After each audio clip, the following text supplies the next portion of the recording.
Good day, everyone, and welcome to lecture number 4 of Cricket South Africa's Level 3 umpiring course, delivered by Western Province Cricket Umpires Association. My name is Tom Mokorosi, and as usual, my batting partner for today is Abdullah Steenkamp. The format of tonight's lecture is as follows. I will take you through laws 18, 19, and 20, after which Abdullah will take us through laws 21, 23, 24, and 25. Then we will open the floor up to questions and answers. As usual, while we are presenting, you are welcome to type in any questions you have on the content presented into the chat box, and we will deal with those questions after presenting in our question and answer session. In the question and answer session, we will also be taking live questions with hands up in the meeting room. While we are presenting today, there will also be some quiz questions for you to attempt to answer. So please stay close to your keyboards, and as soon as the videos come up and the questions are posed, you can type your answers into the chat box. So kicking off with law 18, it is all about scoring runs. And firstly, how are runs scored? Law tells us that the score shall be reckoned by runs, and these are the 3 ways in which runs are scored. Firstly, so often as the batters at any time while the ball is in play have crossed and made good their grounds from end to end, that will be one method of scoring runs. The next method of scoring runs is by scoring boundaries, and in law 19 we will look into more detail into how boundaries are scored. The third way that runs can be scored is when penalty runs are awarded. Wides and no balls are considered penalty, and also 5 penalty runs can be awarded to the batting side or to the bowling side. And throughout the laws, we go through various ways how those 5 penalty runs are awarded. So then we move on to short runs. What is a short run? Law tells us that a run is short if a batter fails to make good his or her ground in turning for a further run. Okay, so you can only have a short run when batters attempt more than 1 run off a single delivery. Although a short run shortens the succeeding one, the latter, if completed, shall not be regarded as short. That means if they turn short at the end of the first run, but complete the second run, only the first run shall be considered short. The second will be complete and counted. Striker setting off for the first run from in front of the popping crease may do so without penalty. A batter like David Miller of South Africa likes to bat 1 or 2 feet outside of his popping crease. When he hits the ball through the covers, he does not have to go back into his crease before he starts his run. He can start running from 2 or 3 feet in front of the crease where he has hit the ball and complete his run at the non-striker's end.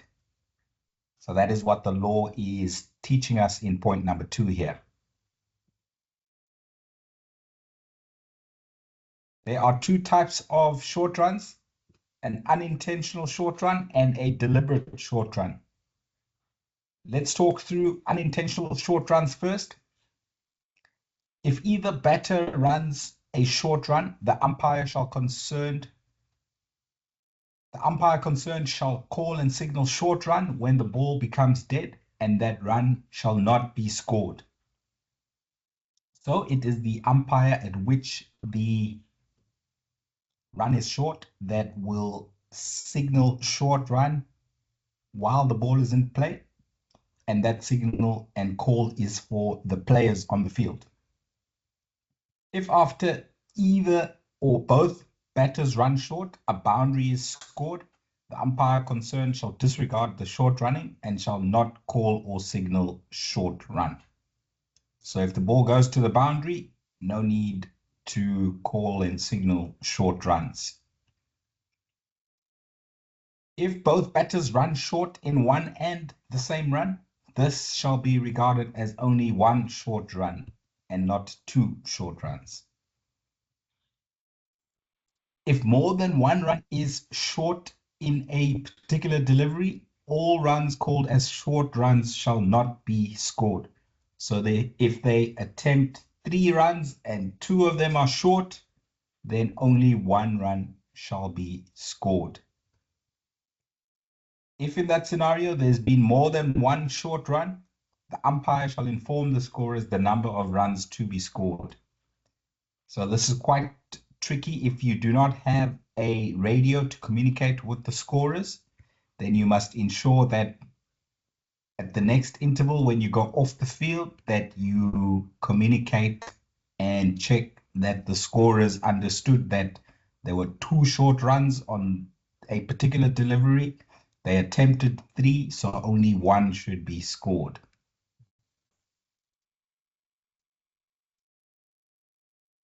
This video is going to take us through short runs, and it will introduce us to deliberate short runs, how to deal with deliberate short runs, but it will also take us through unintentional short runs. So we will learn the difference between the two.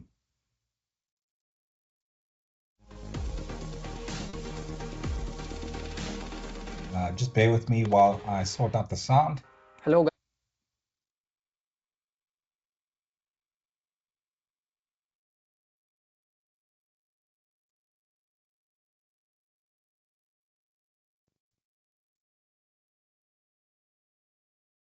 Okay, this should work now.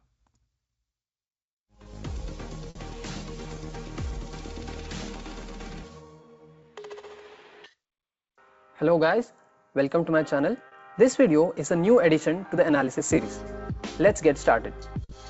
On 15th of November 2018, second day of second test match between Sri Lanka and England, a strange incident happened. Let's watch the footage.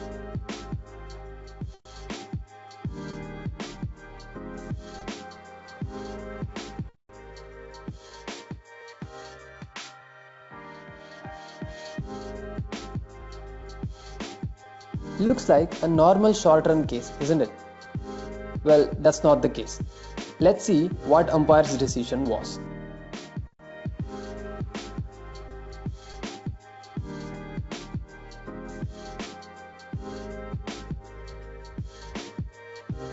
If you did not understand what he signaled, he initially disallowed all the runs scored by the batsman on that delivery. Further, he informed the batsman about deliberate short running and awarded 5 penalty runs to the fielding side. Now, let's see what the cricket law has to say about running short. There are 2 categories in this, unintentional and deliberate. Let's take a look at unintentional short running first. If a batsman runs short, then the umpire shall call and signal short run as soon as the ball becomes dead, and that run shall not be scored. For example, if they run 2 and if they run 1 short, then only 1 run will be scored. Now let's take a look at deliberate short run. Cricket law states that if either umpire considers that one or both the batsmen deliberately ran short, then wait for the ball to become dead and further disallow all the runs scored on that delivery, return the batsmen to their original end, and award 5 penalty runs to the fielding side. Now, let's see why the umpire considered this incident as deliberate short running. As you can see, both the batsmen start running and then striker Roshan Silva feels that the ball will reach the boundary. But upon seeing Moeen Ali has stopped the ball, he runs back to the striker's end. But in between, the striker Roshan Silva did not ground the bat at all, which made the umpire to consider this as deliberate short run. If he had at least tried to ground the bat, then most likely that the umpire would not have considered this as a deliberate short run.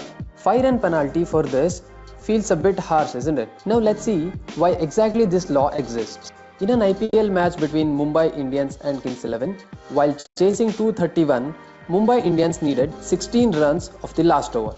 Kieron Pollard, who faces the first ball of the over, strikes the ball and sets off for the run, thinking that he can come back for 2. But upon realizing that he cannot make it, he runs back to the striker's end without completing the first run. And it can be seen that he did that deliberately as he wanted to get back the strike. It is clearly unfair as he got 1 run and also he came back to the strike. To prevent the players from doing such things, this law exists. But in Roshan Silva's case, he was not trying to gain any unfair advantage. But since he did not make any effort to complete the first run, it was ruled deliberate short run. Still have any doubts with this? Do let me know in the comment section.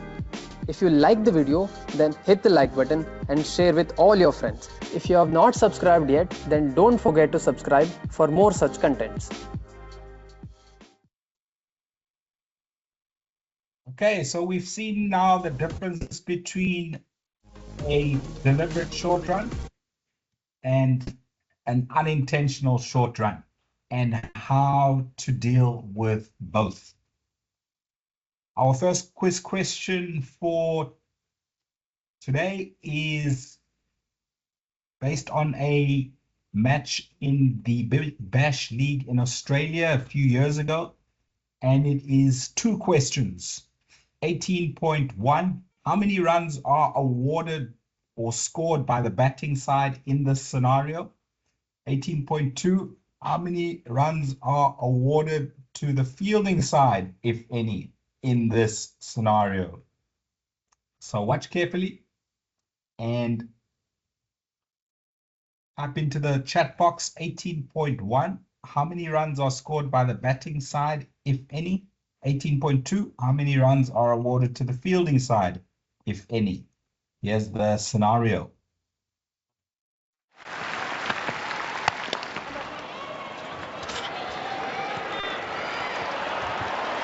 Trouble. Oh, gee, it was a pretty well positioned throw, wasn't it? Nice work, Maxi. I think they're talking about a non-striker perhaps leaving the box, leaving the crease a little bit prematurely, I believe. There's nothing. Wow. There you go. Right, yeah. So Maxi, No wonder you didn't run him it out. was for a deliberate running short. So Tim David's run down, knew he just had to touch about a metre out of the crease to be able to get back and face the last delivery. Okay, so please type your answer into the chat box now for those first 2 questions. 18.1, how many runs are scored by the batting side, if any? 18.2, how many runs are awarded to the fielding side, if any? I will go through the answers to all the revision questions or the quiz questions after Abdullah has presented his laws.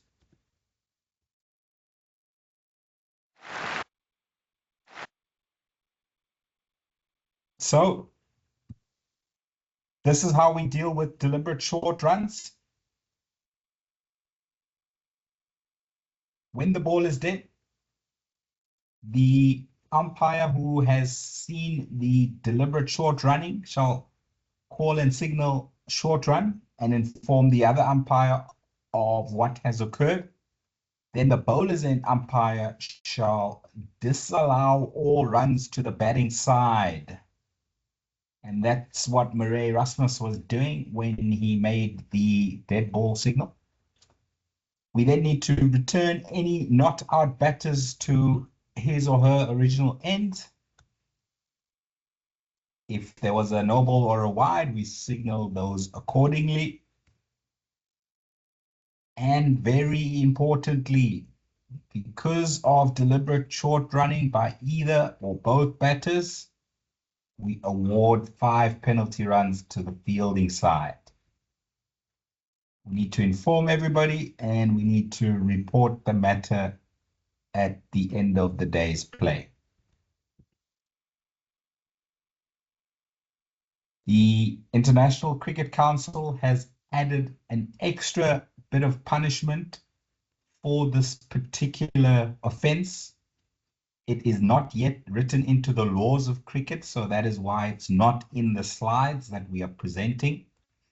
Remember that our course is based on the laws of cricket. The International Cricket Council has added to this procedure that the fielding captain will decide who will face the next ball if there is an instance of deliberate short running by the batting side. So that adds further punishment to the batters for deliberately running short, but that is not currently in the laws of cricket. That is a playing condition that the International Cricket Council have added effective 1st of October. And if I'm not mistaken, it is only for men's cricket at the moment, but with the women's new cycle starting after the ODI World Cup that was recently concluded with India winning, I think that new playing condition will also be added to women's cricket, but it is currently not in the laws of cricket. Moving on to Law 19, boundaries. We are going to look at only a couple of topics in Law 19. If the boundary results from an overthrow or from the willful act of a fielder, how will runs be scored? We will have a video that shows us exactly what an overthrow is. I'm sure most of you know. We will have another video that will show us exactly what a willful act resulting in a boundary looks like. This is how we handle both scenarios. Any runs for penalties awarded to either side will always stand. The allowance for the boundary will count. So if the ball has been thrown and rolled past the stumps and over the boundary, that will be a boundary 4. What will also count are the runs completed by the batters, plus the run in progress if the batters had already crossed at the instant of the throw or the willful act. Okay, it's not when the ball crosses the boundary rope. It is at the instant of the throw or the instant of the willful act. Where were the batters at that time? Had they completed any runs and had they crossed when that run was in progress? So let's watch the video of probably the most famous overthrow in the history of world cricket. It was the ICC Men's ODI World Cup, England against New Zealand, the final in 2019. And let's have a look at the overthrow that happened in the last over of the match before the super over. Hello and welcome to the Cricket Digest channel. World Cup final match saw one of the most thrilling finish ever witnessed in an ODI match. However, an overthrow in the 50th over of England innings has sparked the debate. A throw from Martin Guptill deflected after hitting Ben Stokes, who was diving to save his wicket, and the ball crossed the boundary line. Many people were confused about how an overthrow is valid after the ball touches the batsman. Point to be considered here is, everyone in the field, including the batsman and the umpires, are considered as part of the play, and the fielding side has to take this into consideration. Hence, the ball getting deflected from either a batsman or an umpire will not be called a dead ball. However, if a batsman makes deliberate contact with the ball, or if he deliberately comes in the way of a throw, then the ball will be immediately called dead and the batsman will be given out, obstructing the field. But in the case of Ben Stokes, he had come in the way of throw, but he did not do it deliberately. He was running hard to save his wicket and he did not make deliberate contact with the ball either. It looks unfair to the fielding side in this case, but one should also take into consideration that catching after the ball hits either an umpire or a batsman is valid. Hence, allowing overthrow was well within the laws of the game. But there was a mistake committed by the umpires in this incident. They awarded 6 runs, whereas only 5 runs should have been awarded. According to Cricket Law 19.8, if the boundary results from an overthrow or from the willful act of a fielder, then the runs scored shall be allowance for the boundary, which is 4 runs in this case, and the runs completed by the batsman plus the run in progress if the batsman had already crossed at the instant of the throw. Ben Stokes and Adil Rashid had completed the first run, but they had not crossed for the second run at the instant of the throw. Hence, only 1 run should have been awarded for running, and in total 5 runs should have been awarded. Law further states that if the batsman had not crossed at the instant of the throw, then they should be sent to the end they have left. Meaning, in this case, Adil Rashid should have been sent to the striker's end and Ben Stokes should have been sent to the non-striking end for next delivery. If this law was applied properly, then the New Zealand team would have had a good chance to win the World Cup. Do you feel any different? Do let us know in the comment section.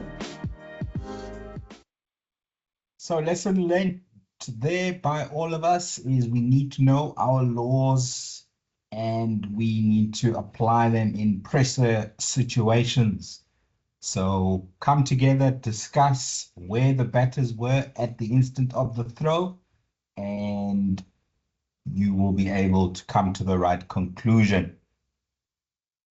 Next video we're going to look at is a willful act resulting in a boundary. Hello and welcome. Let's watch the video and I will talk you through it afterwards. Started at 15:39.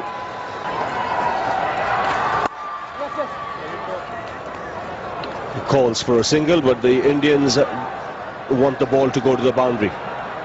And it will not reach there, will it? Yes, it does. Just has it. Oh, he pushes it over. And signals boundary, 284 for 9, and it'll bring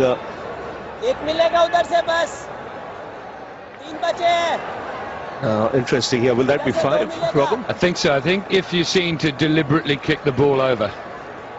And I think that's what Steve Davis is checking now. South Africa won't mind this. This is time being wasted. These are crucial moments. 5 signal because he's kicked over. The ends will change. Tony starts altering the field.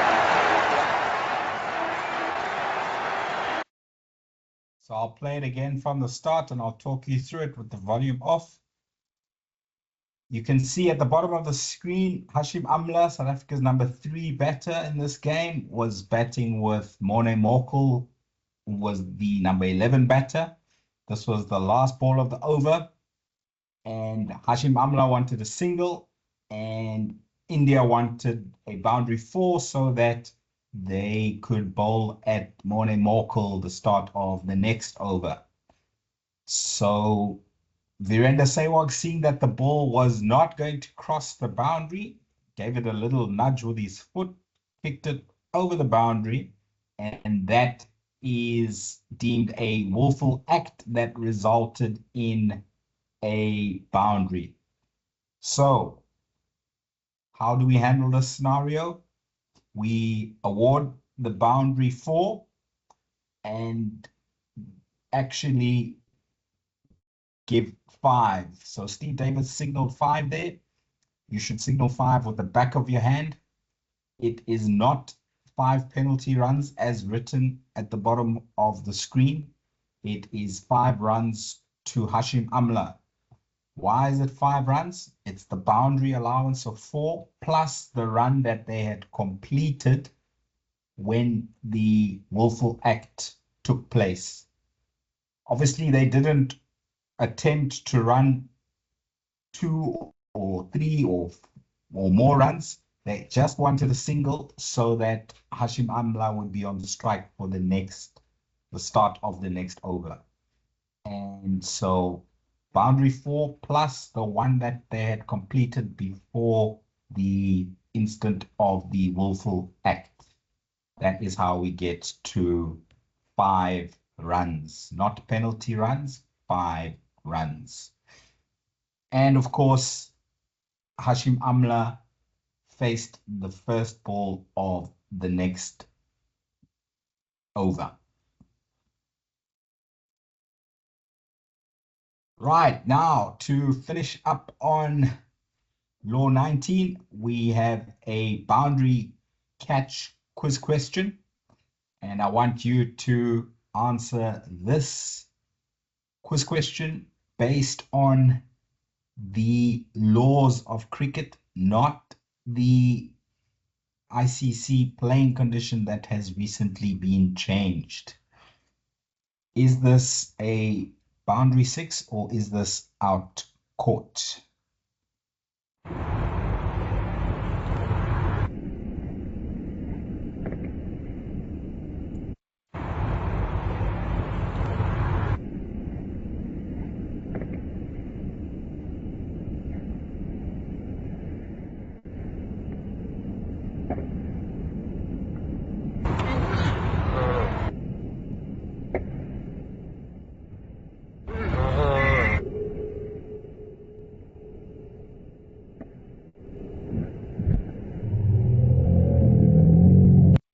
Okay, please type into the chat box now 19.1 out court or 19.1 boundary 6.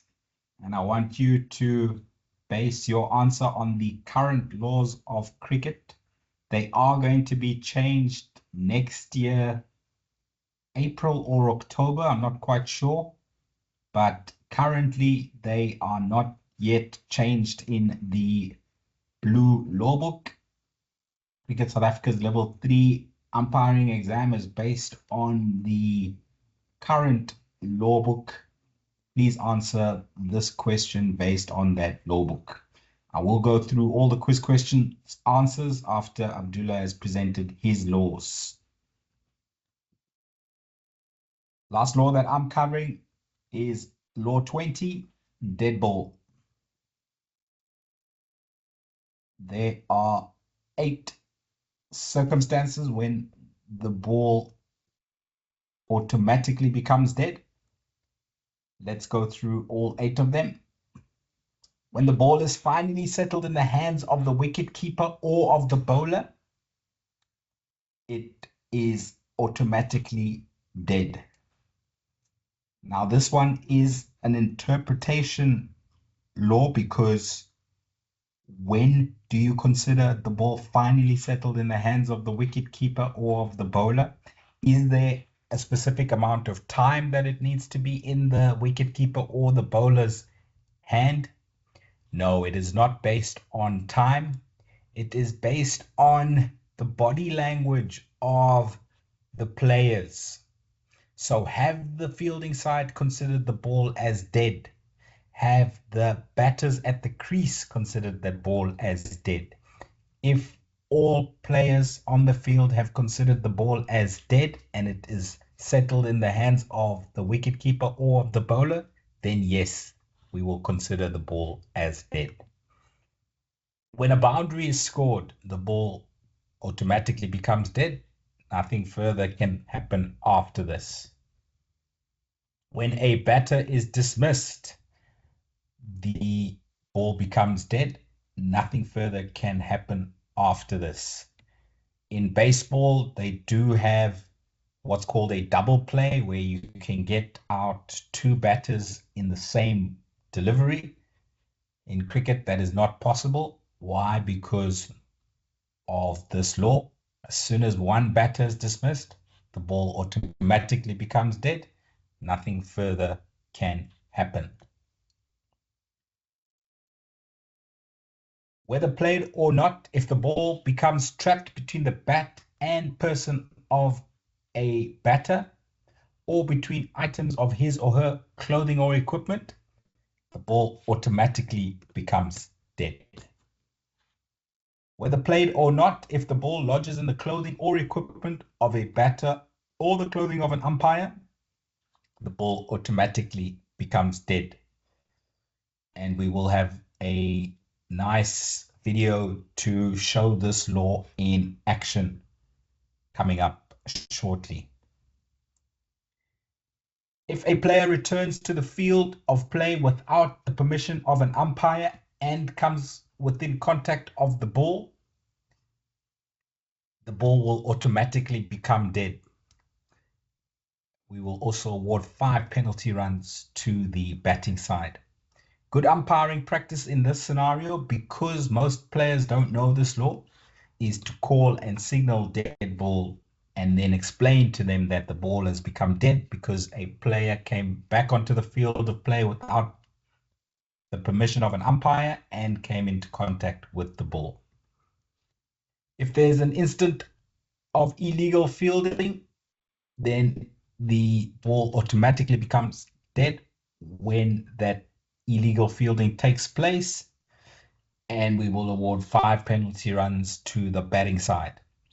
In both these laws, the ball shall not count as a legal delivery in the over and needs to be rebowled. If the ball goes behind the wicket keeper and hits the helmet placed on the ground in line with the stumps, then the ball automatically becomes dead.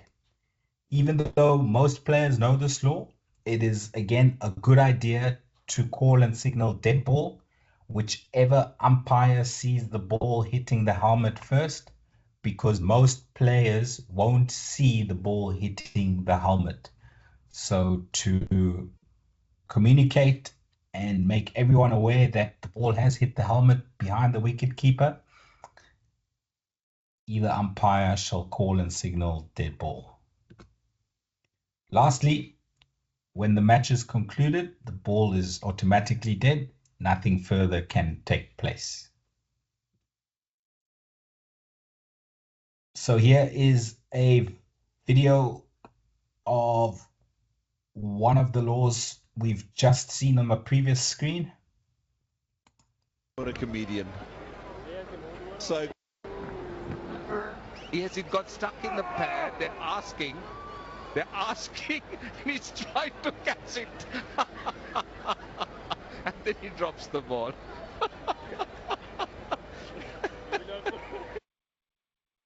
So it does happen every now and then with players who don't know the law, that a batter hits the ball or gloves it and it gets stuck between the flap of the pad and the thigh, and a fielder will try and claim the ball and catch it. But the law protects the striker in this scenario. The ball automatically becomes dead when, whether played or not, it lodges in the clothing or equipment of a batter or the clothing of an umpire. That was the case with this particular Pakistani batter. He didn't need to go dancing around the wicket like that.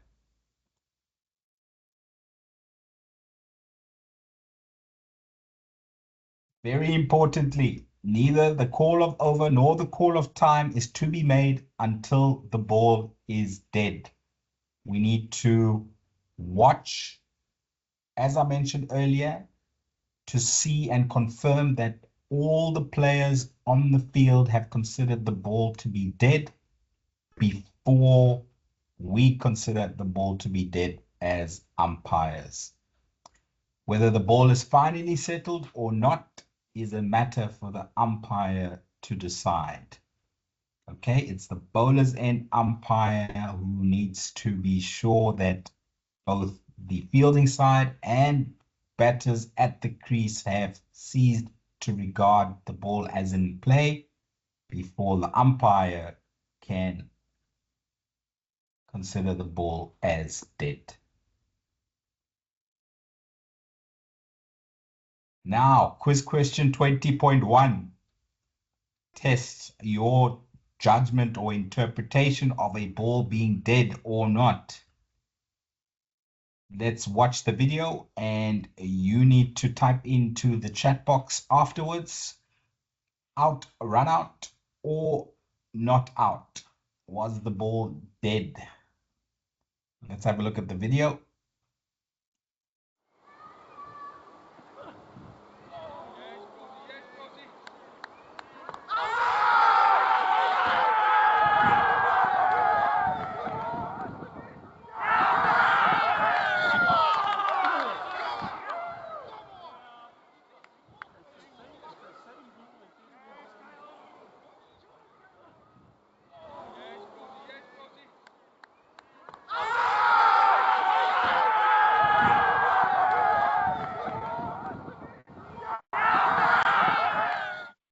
Okay, let's watch it one more time and I'll talk you through it. You will see when it's zoomed up that the wicketkeeper catches the ball, passes it to second slip, and then second slip throws it at the stumps of the striker, who had done a Johnny Bairstow, gone walkabout to go and do a bit of gardening, and the strikers and umpire, judging from the reaction of the players, has given that out. What would your decision be in this scenario? Quiz question 20.1. Please type into the chat box out, run out, or 20.1, not out, dead ball. We will get to these answers after Abdullah has presented his laws today. So let's now look at the scenarios where we need to call and signal dead ball. Either umpire shall call and signal dead ball when intervening in a case of unfair play.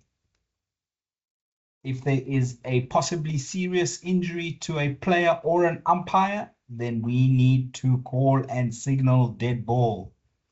And my last quiz question for the evening might be related to this particular law. It might be related to another law. We'll soon find out. If I need to leave my normal position to consult with my partner, I need to call and signal dead ball. If one or both bails fall from the striker's wicket before the striker has had the opportunity of playing the ball, either umpire shall call and signal dead ball. Usually it's the strikers and umpire who sees the bails of the striker's wicket falling, because quite often batters stand in front of their stumps, so we can't easily see both bails as the bowlers and umpire. If the striker is not ready for the delivery, and if the ball is delivered, makes no attempt to play at the ball, then the bowlers and umpire should call and signal dead ball, provided that we are satisfied that the striker had adequate reason for not being ready. This ball shall not count as a legal delivery in the over and needs to be rebowled. Right, let's have a look at quiz question 20.2. Is this out hit wicket, or is this not out for a serious injury, or is this not out for any other reason?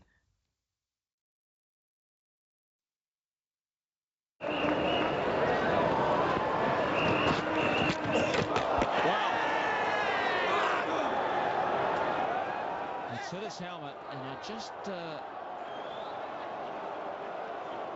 this has gone. Worried about the height and whether it was a no ball, but neither of the umpires have signalled a no ball. That's hit him in the helmet, and surely over the batsman's shoulder. Well, I can't believe this. I really can't. Now, is he in that normal stance? They're having a chat, the umpires.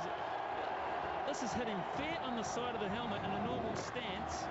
Well, boy. And back onto the stumps. The question is the height, and this is all you can consider. It's gone above shoulder height and hit him about the ear. And he's going. Adam Ferrari's on his way. They've had their chat, the umpires, and they've decided. Now that's gone back onto the stumps. It's ripped the strap open, broken the strap on the helmet, and that is an amazing and defining moment. Ferrari gone for 8-2. 223 for 7. Quiz question 20.2, out, hit wicket, or quiz question 20.2, not out. Please type your answer into the chat box now, and I'll go through all of the quiz question answers after Abdullah has presented. Let's look at more scenarios where we need to call and signal dead ball.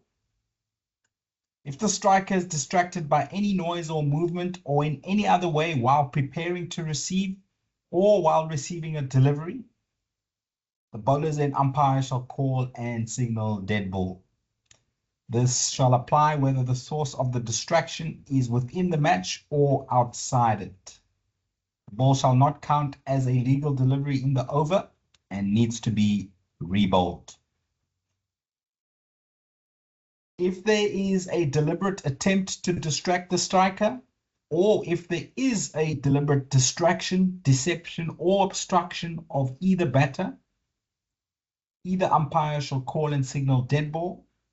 Once again, the ball shall not count as a legal delivery in the over and needs to be rebowled in both those laws. If the bowler drops the ball accidentally before delivery, usually it's the bowlers and umpire who will call and signal dead ball. If the bowler throws the ball towards the striker's end before entering his or her delivery stride, we need to call and signal dead ball. And if this happens behind the bowlers and umpire, then obviously the strikers and umpire can call and signal dead ball in this scenario. A few more circumstances where we need to call and signal dead ball. If the ball does not leave the bowler's hand for any reason other than an attempt to run out the non-striker, then we need to call and signal dead ball. If either umpire is satisfied that the ball in play cannot be recovered, then they must call and signal dead ball.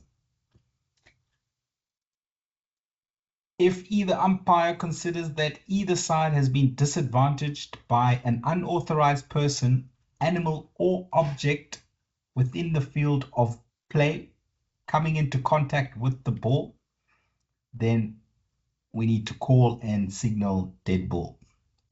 If, however, the ball was hit so hard and it hit a dog half a meter from the boundary, and if it wasn't for the ball hitting the dog, the ball would have gone on to cross the boundary rope for 4, then we can signal boundary 4 in that scenario. If the striker attempts to play the ball and no part of his or her person, whether grounded or raised, remains within the pitch, then we need to call and signal dead ball. Remember, the pitch is 3.05 meters wide and 20.12 meters long. So some part of the striker's bat or person, in fact, law just talks about the striker's person, needs to be, whether grounded or raised, on or above the pitch. If not, call and signal dead ball. Lastly, if we are required to do so under any of the laws not in Law 20, then we do still need to call and signal dead ball. And in the level 3 course, we're not going to cover all of the subsections under Law 21 and the rest of the laws that I'm covering tonight. We're going to focus on certain subsections. And under Law 21, the first subsection that we're going to cover is what happens if a bowler, while busy delivering the ball, breaks the wicket. When it happens, the umpire needs to call and signal no ball. So the bowler needs to break the wicket with any part of his or her body, whether it's the hand, the arm, the leg, any part that breaks the wicket, you need to call and signal no ball. This shall include any clothing or any object that might fall from the bowler onto the wicket and put the wicket down. Like bowlers love bowling with those small towels to dry the ball.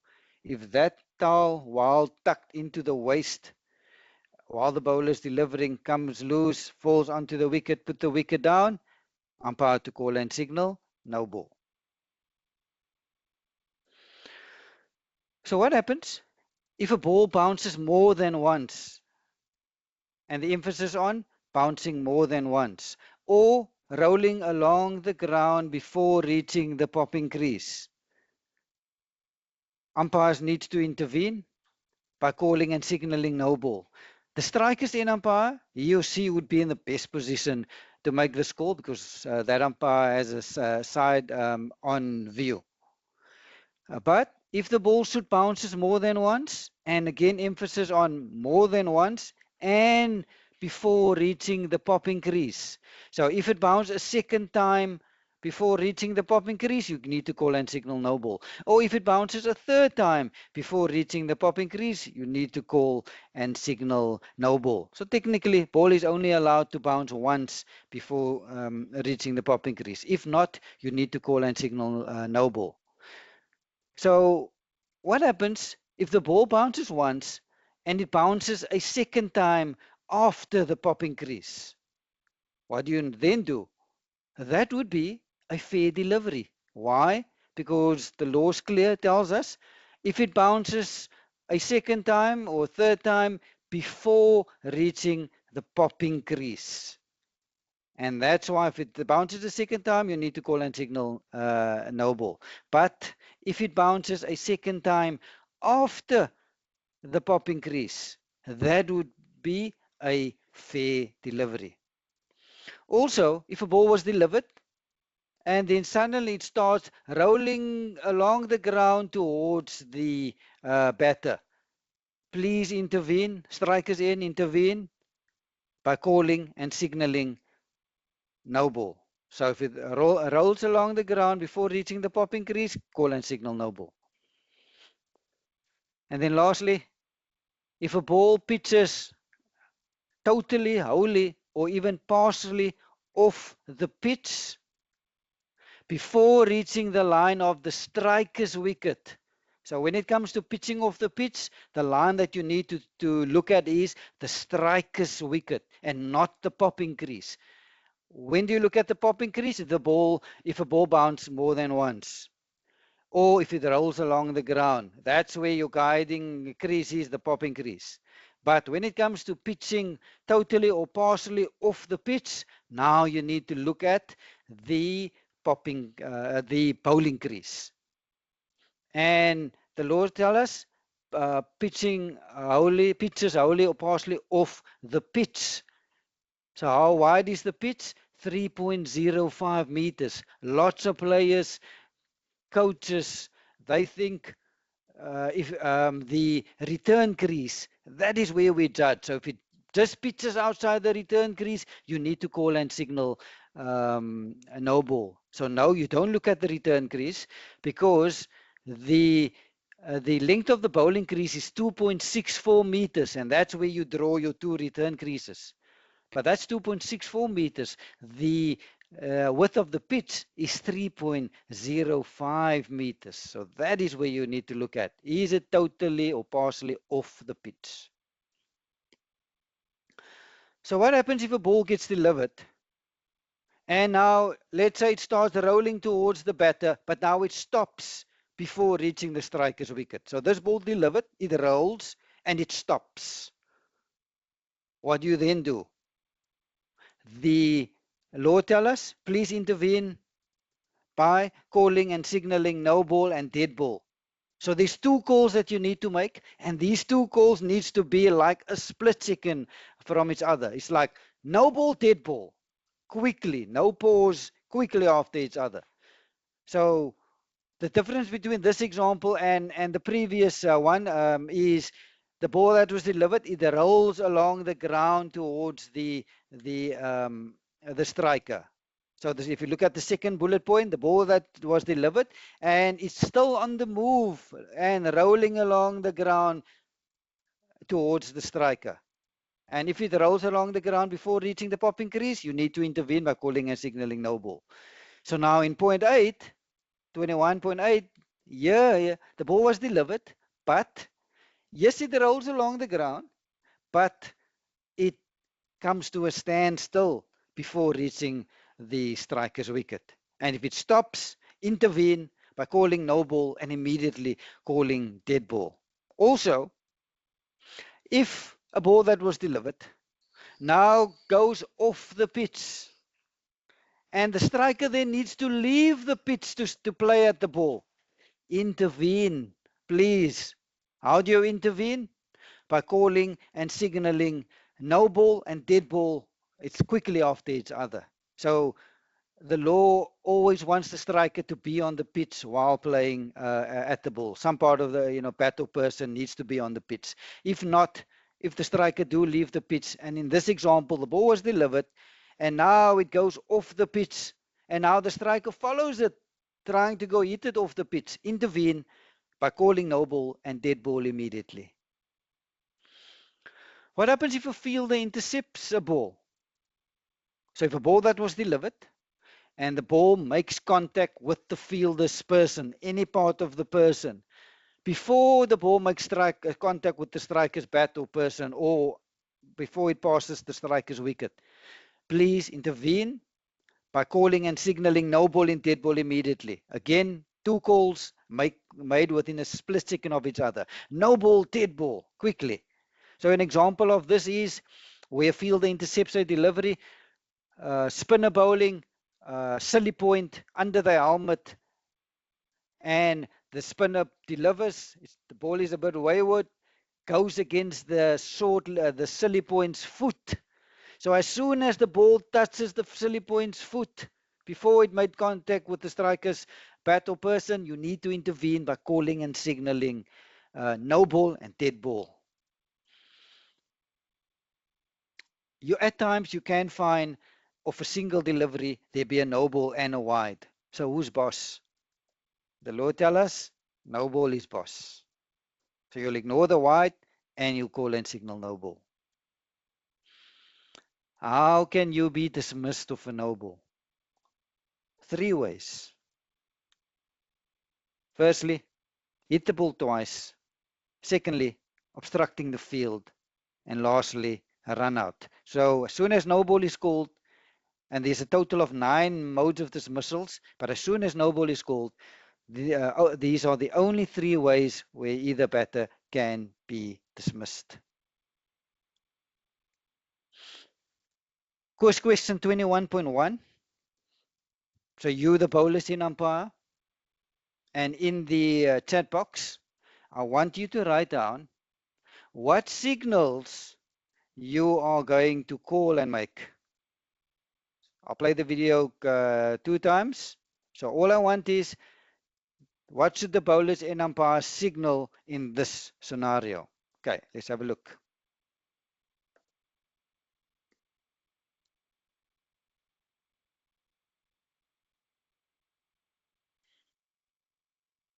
I'll play it again.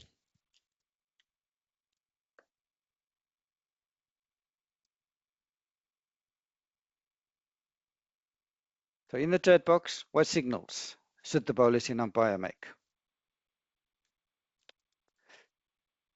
Law 22 is the wide ball. Again, I'm only covering 1 or 2 subsections. The first subsection that I'm covering is, when do we call and signal wide? The law guides us, and the law tells us, please only call and signal wide as soon as the ball passes the striker's wicket. Don't be in a hurry to call it. Wait till the ball passes the striker's wicket, then you call and signal wide. However, technically, the law considers the ball to be wide from the instant that the bowler enters his or her delivery stride. So that's technically when the ball is wide already, at the instant the bowler enters the delivery stride. But in terms of verbally calling it and signaling it, please wait till it passes the striker's wicket. Yes, wide ball is not one of the valid balls of the over and needs to be rebowled.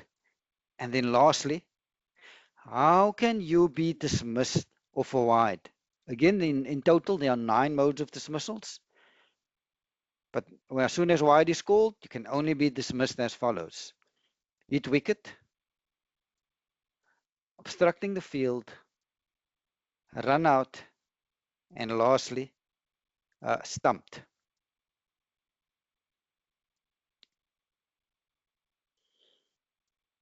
Buys and leg buys. Let's first cover what buys are and what conditions needs to be in place for you to allow a buy or not. There's only one condition that needs to be in place for you to allow a buy, and that condition is ball should not have touched the bat or person. If that is the case, it didn't touch the bat or person of the striker, and the batters run, those runs will be recorded as buys in the scorebook. So again, with buys, the only condition that needs to be in place is whether it touched the bat or person of the striker. So in an example, the bowler delivers, batter plays at it, misses, and it misses the bat, misses the person of the striker, goes through the keeper's legs, and let's say goes towards the third man boundary. The batters now decide to run. Can they run? Yes, they can run, because this meets the criteria for buys. It didn't touch the bat or the person of the striker. Yes, it touched the keeper, but that's irrelevant. It didn't touch the bat or person of the striker. Now they can run buys. So again, only condition is should not touch bat and person. Lots of players at all levels, from provincial right up until club cricket, they think there's another condition when it comes to buys. No shot off it. And you'll often find it where in a scenario, and I want you to visualize this, the bowler delivers the ball, and let's say it's a bit touch wide outside off stump. The batter shoulders arms, don't play a shot. The ball then goes past the striker. It didn't touch the striker. It didn't touch the striker's bat, nor did it touch the striker's person. It then goes past the striker, through the keeper's legs, and now they decide to run. And while the batters are running, you hear the fielder shouting, "No shot, no shot, not allowed to run." That's incorrect. Why? The only condition when it comes to buys is should not have touched the bat or person. Yes, the player didn't offer a shot, but, and we'll see in the next subsection when we get to leg buys where this condition is vital, and the condition of having played at the ball, playing a shot. That condition is vital when it comes to leg buys. But when it comes to buys, it's not one of the conditions. And you will see players, and as I said to you, from provincial right down to club cricket, they don't know this, and they will shout and argue. But obviously, they don't know the law. You just explain to them, you've got this. When it comes to buys, it shouldn't be touching the bat or person. Yes, the striker didn't play a shot, but that's irrelevant when it comes to buys. Let's go to the next subsection, leg buys. And now, here we will see where this condition of playing a shot is important. But let's first look at the definition of leg buys and the conditions that needs to be in place. So the bowler delivers the ball. And now the law wants the ball to strike any part of the person or the protective equipment. Yes, I know they call it leg buys. I would say 99% of the time, it actually goes against the leg. And then let's say ricochets to fine leg. But even though they call it leg buys, it can strike any part of the person. So it can strike your arm. It can strike your tummy. Can strike your buttock. No issue. As long as it strikes any part of the person or the protective equipment. So that's the first condition. If it strikes the body or the protective equipment, okay, now leg buys can be given. But There are more criteria that needs to be met. But now you'll only allow that leg by after it struck the person or the protective equipment if the striker attempted to play at the ball with his or her bat. And this is where playing a shot comes in. So you'll allow the leg buys if a shot was played, if there was an attempt to play at the ball with the bat, or if the striker tried to avoid being hit by the ball. If this is in place, you will allow the leg buys. Also, even if a no ball was bowled, that no ball to count and the leg buys also to count. So now when it comes to awarding a leg buy, what conditions needs to be met? It needs to strike any part of the person or the protective equipment. And then the striker needs to play at the ball with the bat or try to avoid being hit by the ball. If all these conditions are ticked, leg buys to be awarded. Okay, let's have a look at when leg buys not to be awarded. So if the umpire considers that the striker did not play at the ball, no shot was offered.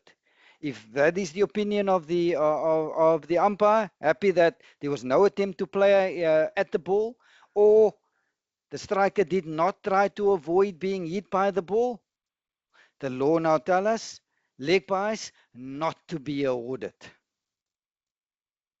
Okay, but yes, we know it shouldn't be awarded, but the law also guides us when we need to intervene. So when do we intervene? We only intervene. Let's first see how we intervene. We need to intervene by calling dead ball because let's say striker didn't attempt to play at the ball. We need to intervene by calling and signaling dead ball. But that's how. When do we intervene? We need to wait until either the ball reaches the boundary or at the completion of the first run. And only if the ball goes over the boundary or as soon as that first run is completed, now we intervene. And now we need to call and signal dead ball. I'll give you an example to illustrate what the law is trying to say. And I need you to visualize this. So bowler delivers the ball. The striker shoulders arms, hit the front pad, ricochets to let's say third man, and the batter starts to run. You will, and again from provincial cricket right down to club cricket, you will hear the players calling, umpy, no shot offered, no shot offered.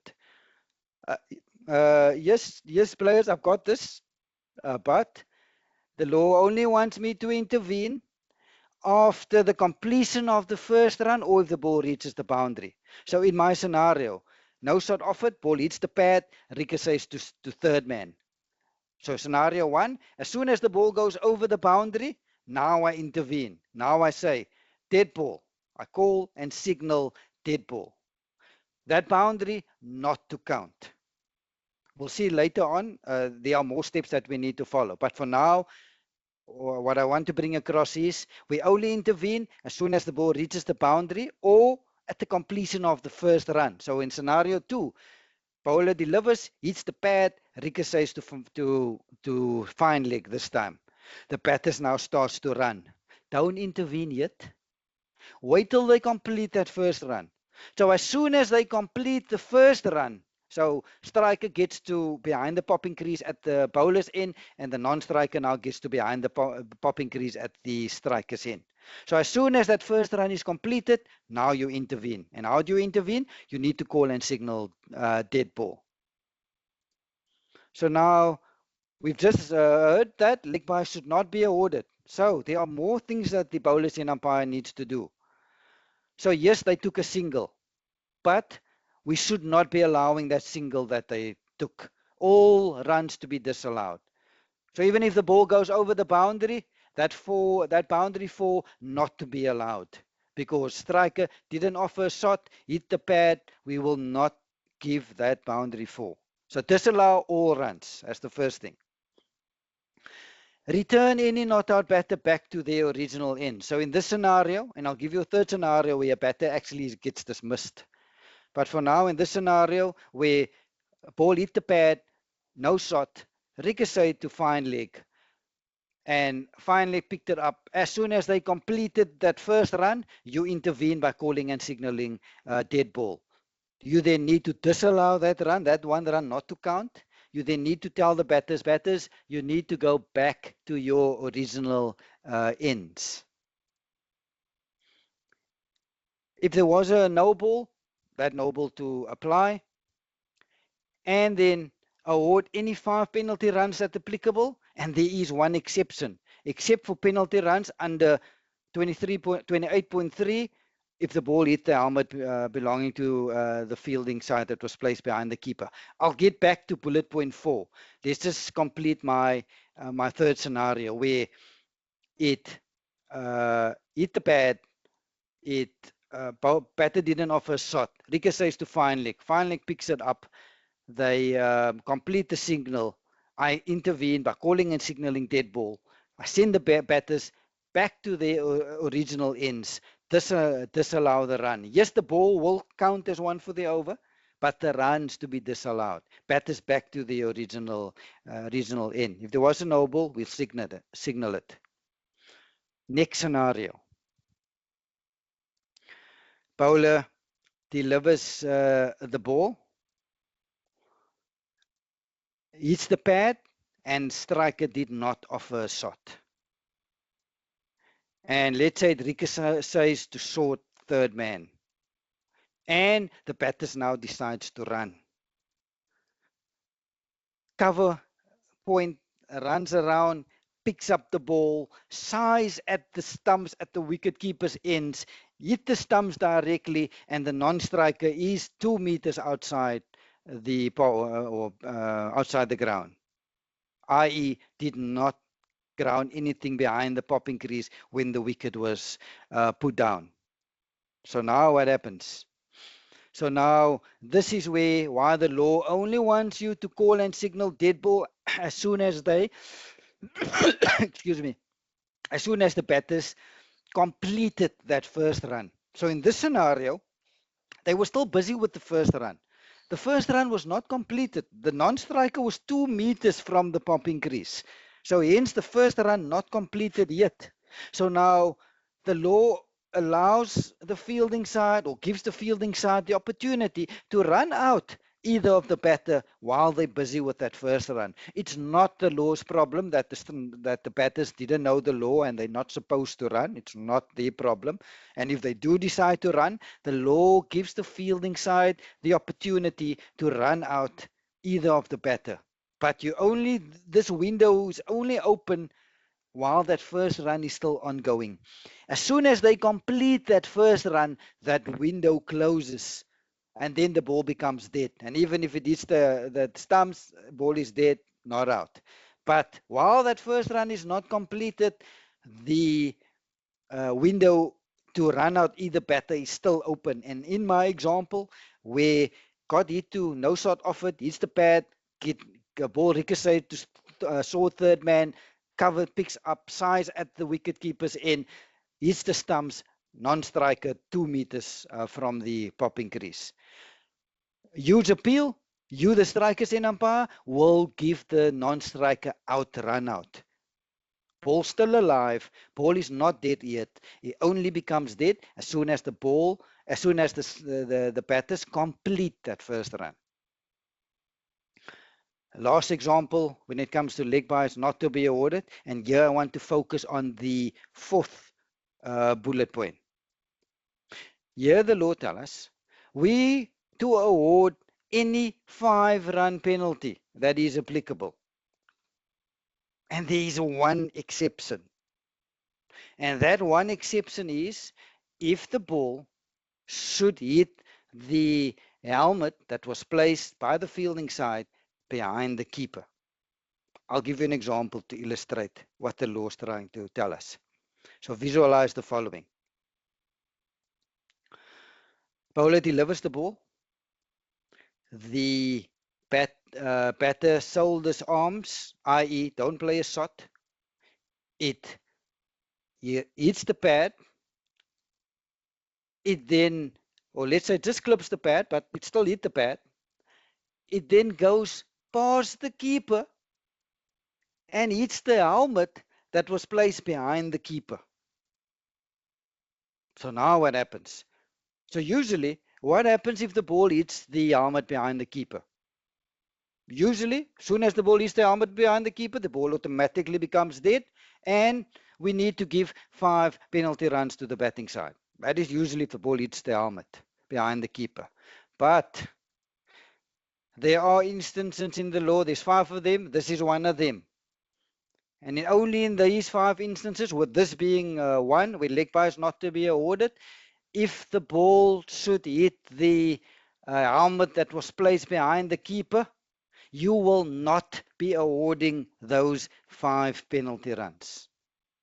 So in my example, with the striker padding up, no shot off it, hits the pad,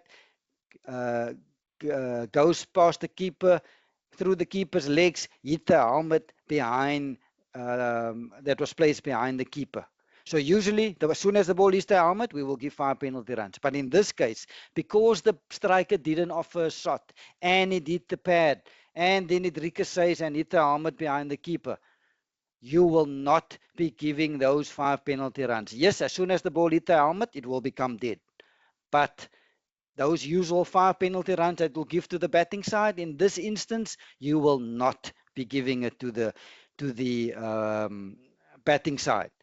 So all that will happen in this is the ball will count and no runs will go towards the batting side. Under law 24, and there's only one section that I'm going to cover, subsection that I'm going to cover here is how to deal with if a player leaves the field of play. It's a very important aspect, especially for the level 3 exam. It's lots of points, so you need to know how to deal with as soon as a player leaves the field of play. You need to be able to calculate a player's penalty time. So let's focus on this subsection. So if a fielder fails to take the field at the start of the match, or a player leaves the field during play, and again, for the purpose of this course, we are covering the laws of cricket. Yes, I know there are playing conditions that differs to the law, but those are playing conditions that gets applied to more-day cricket, like for Test match cricket or provincial 4-day or 3-day cricket. But for the purpose of this course and for the exam, we're focusing on the laws of cricket. So as soon as a player comes to you and say, umpire, my hammy is tight, can I please go off to have my treatment to my hammy? No issue. If a player is injured, you shall allow treatment and a substitute. So the first thing that you need to do practically is you'll take out your notebook, you write down the name of the player. Let's say it's Cindy. You write down Cindy and the reason why Cindy left, hamstring, and then very importantly, you need to write down the time Cindy left the field of play. We'll see later why that is so important. That's the first thing you do. Secondly, before Cindy, after now receiving treatment, before Cindy comes back onto the field of play, she needs the consent of the umpires. She cannot just come onto the field of play. Decides on her own, I now want to come back. No issue, no. One of the umpires needs to give her permission to come on. So practically what usually happens is Cindy will get treatment, she'll stand on the boundary and she'll wave, umpire, I'm ready to come back on. No issue, either of the umpires can then wave, no issue, Cindy, please come back on. Why is it important that we need to know what time Cindy comes back on? We'll see in point 3 why that is important, but practically what will now happen is as soon as Cindy comes back on, you take out your notebook and you write down the time she returned to the field.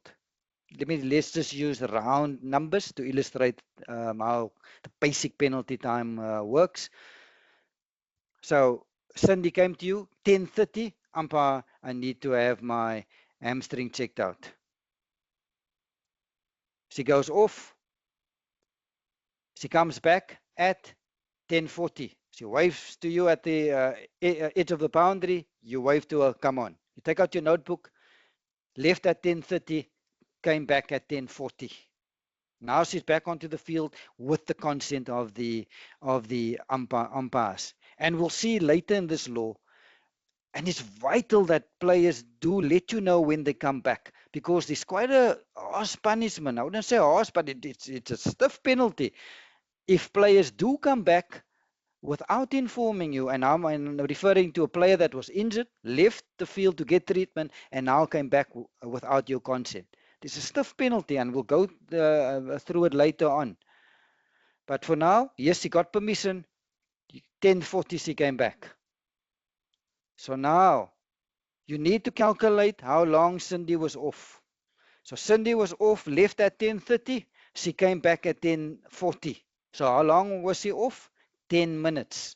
Now the law sees this 10 minutes that Cindy was off, they see it as penalty time. And penalty time, before she can allow to bowl again, she needs to be on the field of play for the same amount of time that she was off. So in my example, Cindy was off for 10 minutes. So she returned at 10:40. What time is Cindy allowed to bowl? 10:50. How did I get to 10:50? She came back at 10:40. She was off for 10 minutes. Now she needs to field for 10 minutes before she can bowl. So 10:40 plus 10 minutes, I get to 10:50. There is a max penalty time that we can apply according to the law. How does this max penalty time work? Let's use Cindy as an example. Let's say Cindy left at 10:30 to have her hamstring checked out, and then she only returned at 4 o'clock in the afternoon. So how long was Cindy off? I mean, Cindy was off for like 3 or 4 hours. So does Cindy needs to wait 3 or 4 hours before she can bowl again? No. The law tells us max of 90 minutes of penalty time. So even though Cindy was off for about 4 hours, she only needs to serve 90 minutes of penalty time. So just for illustrative purposes, if Cindy returns at 4 o'clock, and yet even though she was off for 4 hours, she only needs to serve 90 minutes. So we will tell Cindy and her captain, she can bowl again at 17:30. That's 90 minutes. So that's the basic principle how penalty time works. And the definition of penalty time is time that a player is not on the field while play is in progress. That is, you only count that time that a player is not on the field of play.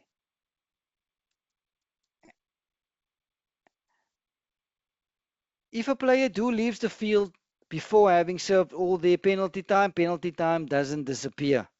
It gets carried forward into the next game, into the next innings and into the next match. You will not carry it into the next game.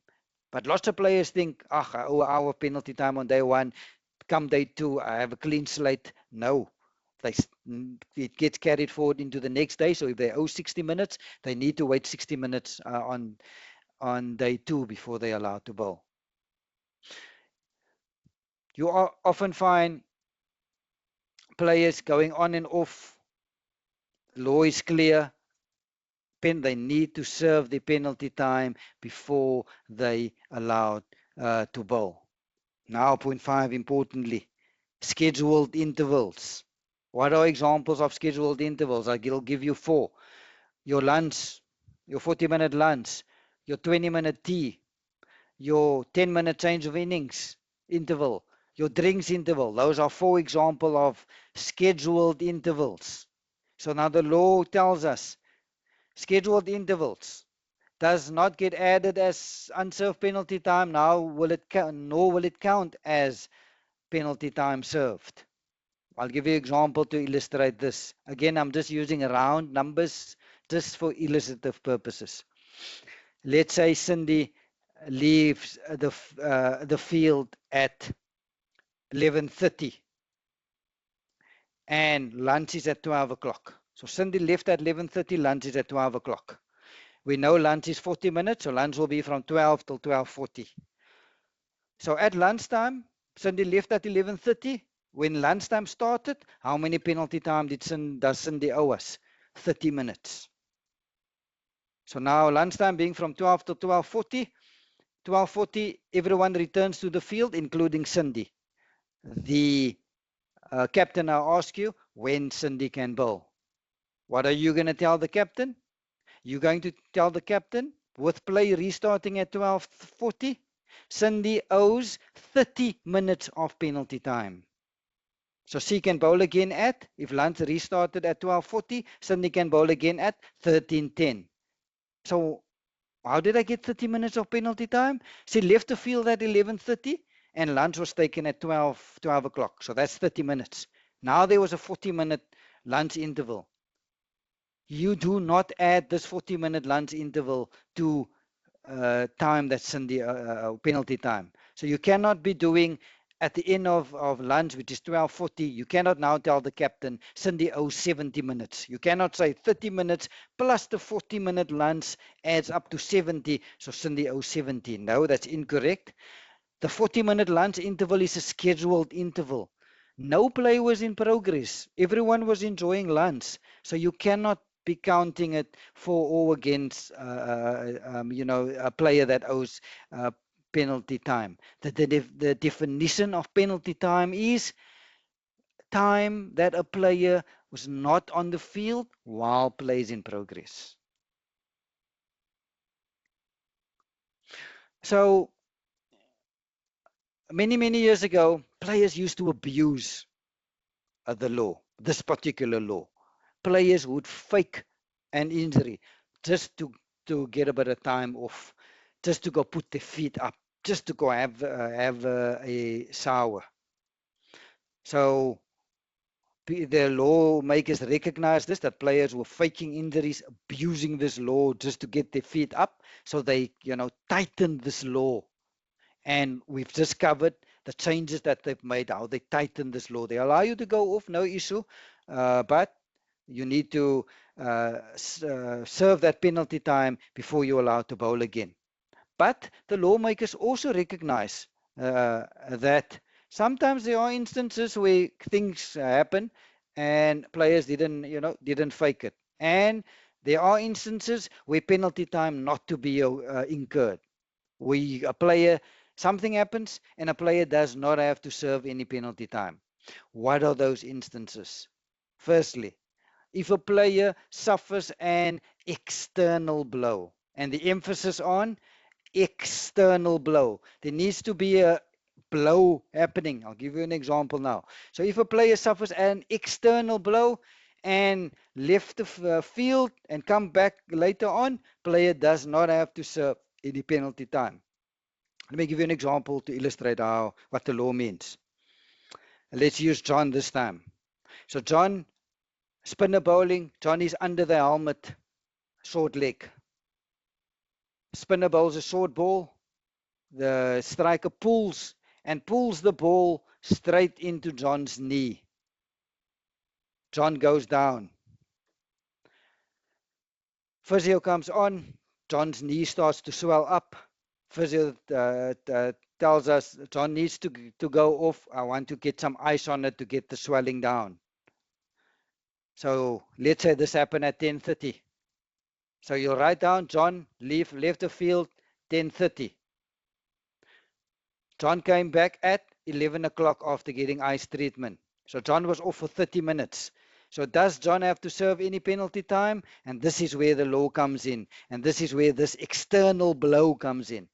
Because John suffered an external blow, ball went against knee, external blow. It happened on the field. Umpires, we saw it. John wasn't trying to, to play the system here, not faking it. We saw it happen. Because of this external blow, yes, John was off for 30 minutes, but because of the external blow, John does not have to serve any penalty time. So when John can come back at 11 o'clock, even though he was off for 30 minutes, he can bowl immediately. Secondly, no penalty time to be incurred if a player is off for wholly acceptable reasons, but it needs to be a wholly acceptable reason. Just to give an example of a wholly acceptable reason.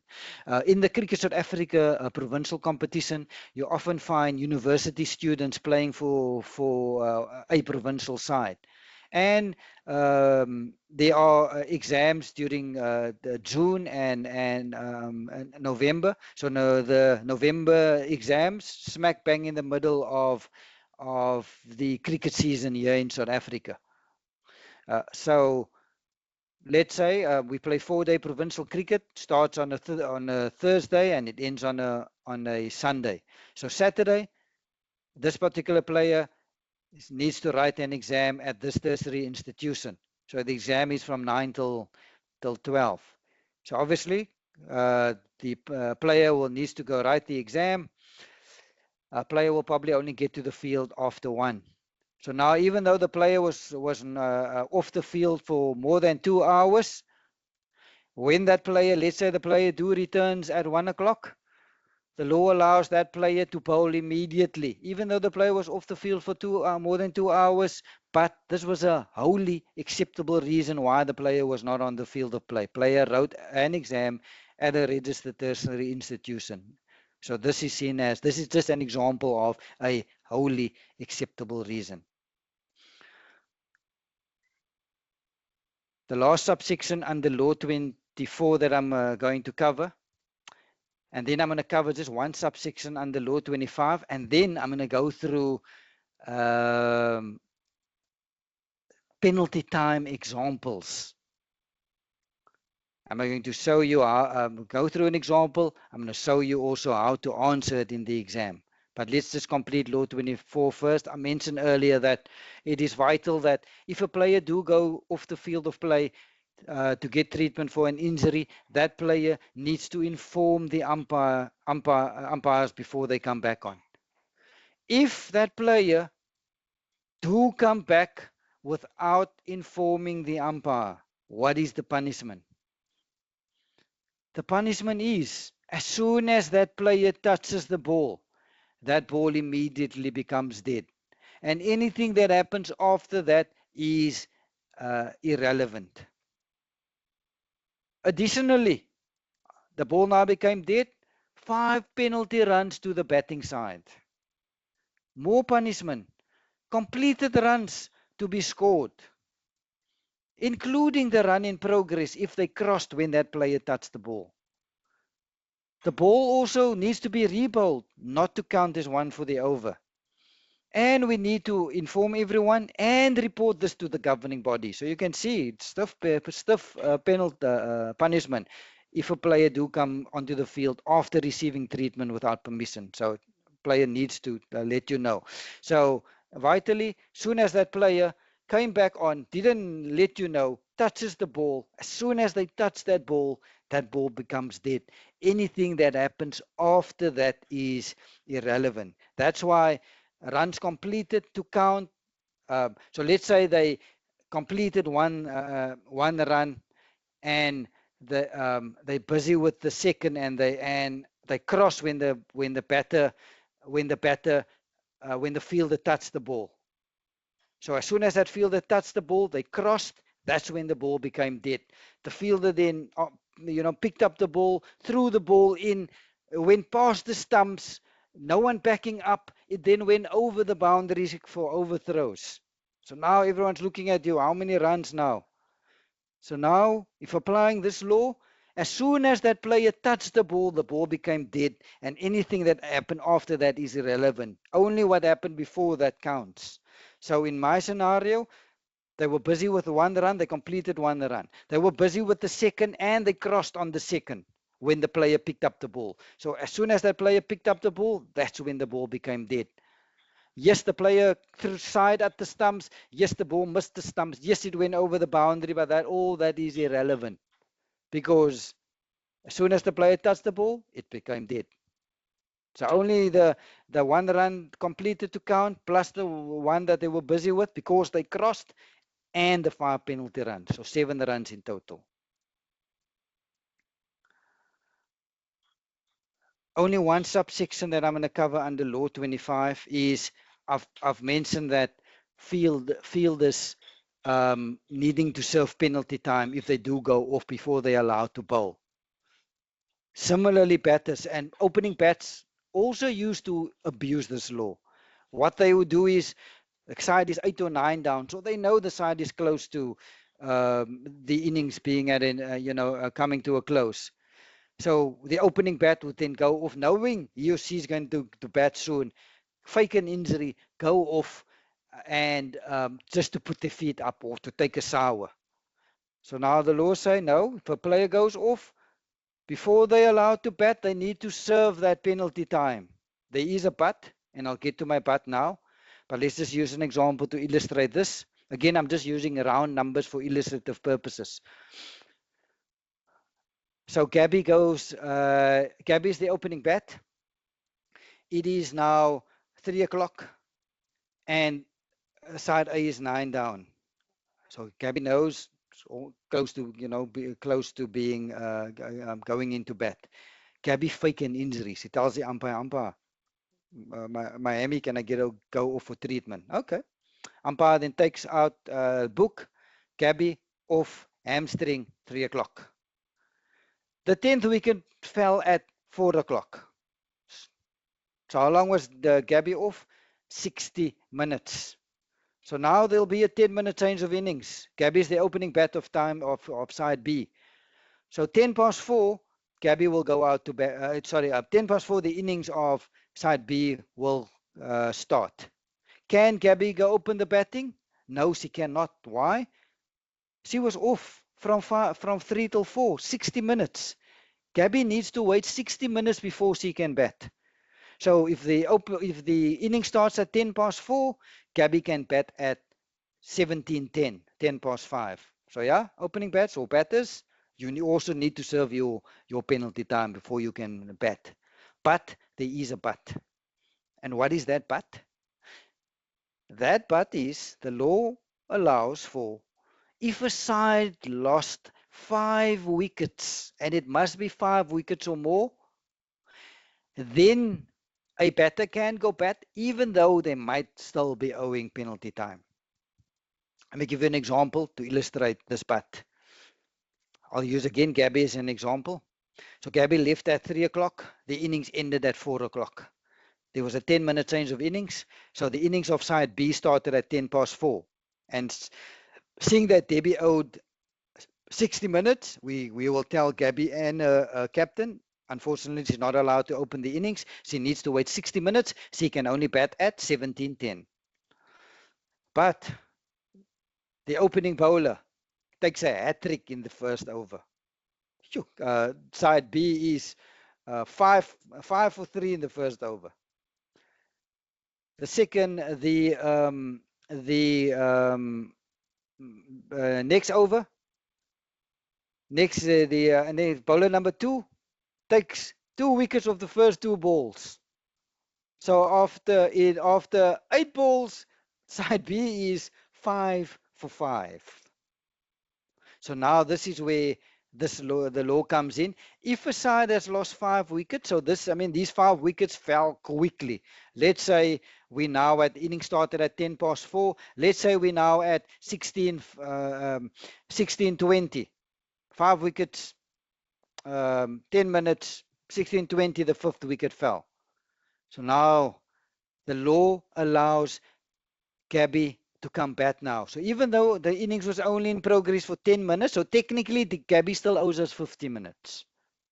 But because the side is 5 down, the law tells us because they're 5 down, Gabby can now come out to bat. Even though she still owes 50, but because the side is 5 down, she can come out to bat. So this is the only subsection that I'm covering under law 25. Lastly, I'm going to do 2 examples to show you how penalty time works. I'm going to take you through these examples.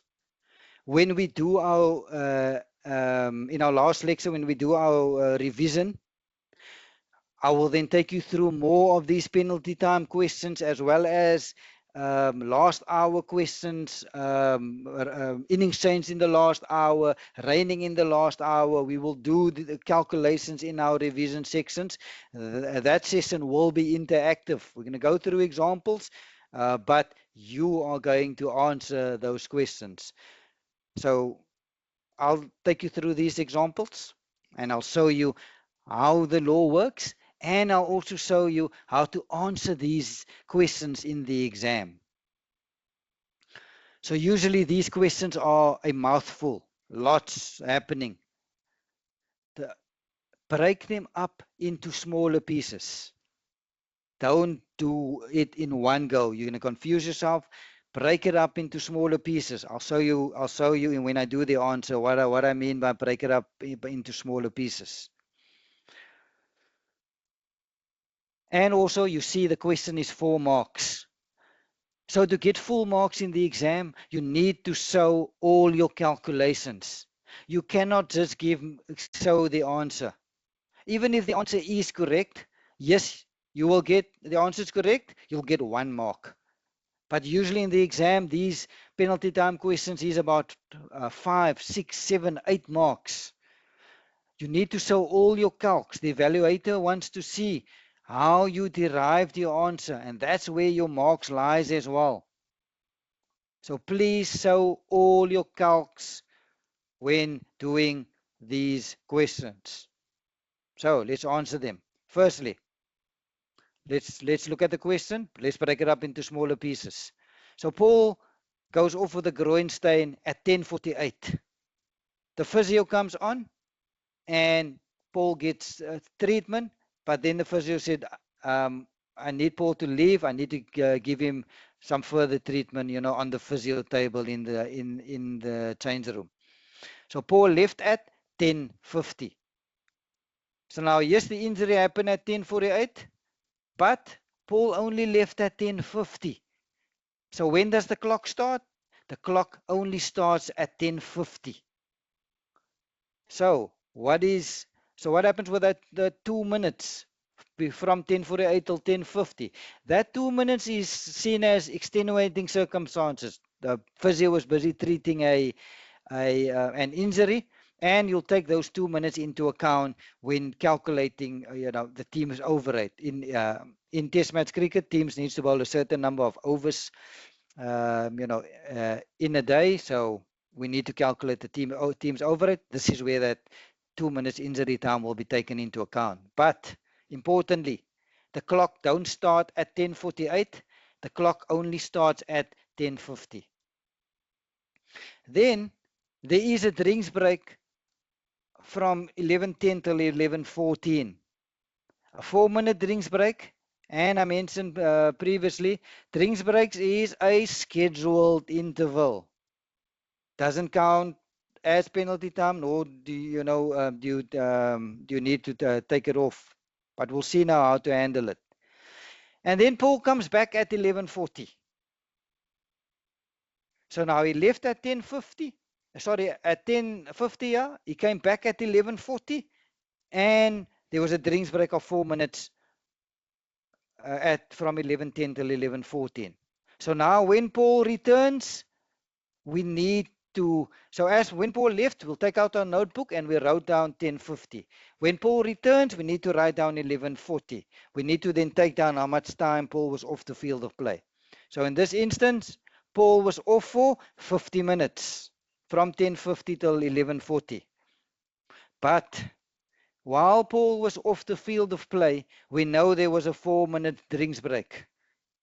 So drinks is a scheduled interval, doesn't count for against the player. So we need to take off that 4-minute drinks break. So yes, Paul was in total off for 50 minutes, but we need to subtract the 4-minute drinks break from penalty time that Paul owes us.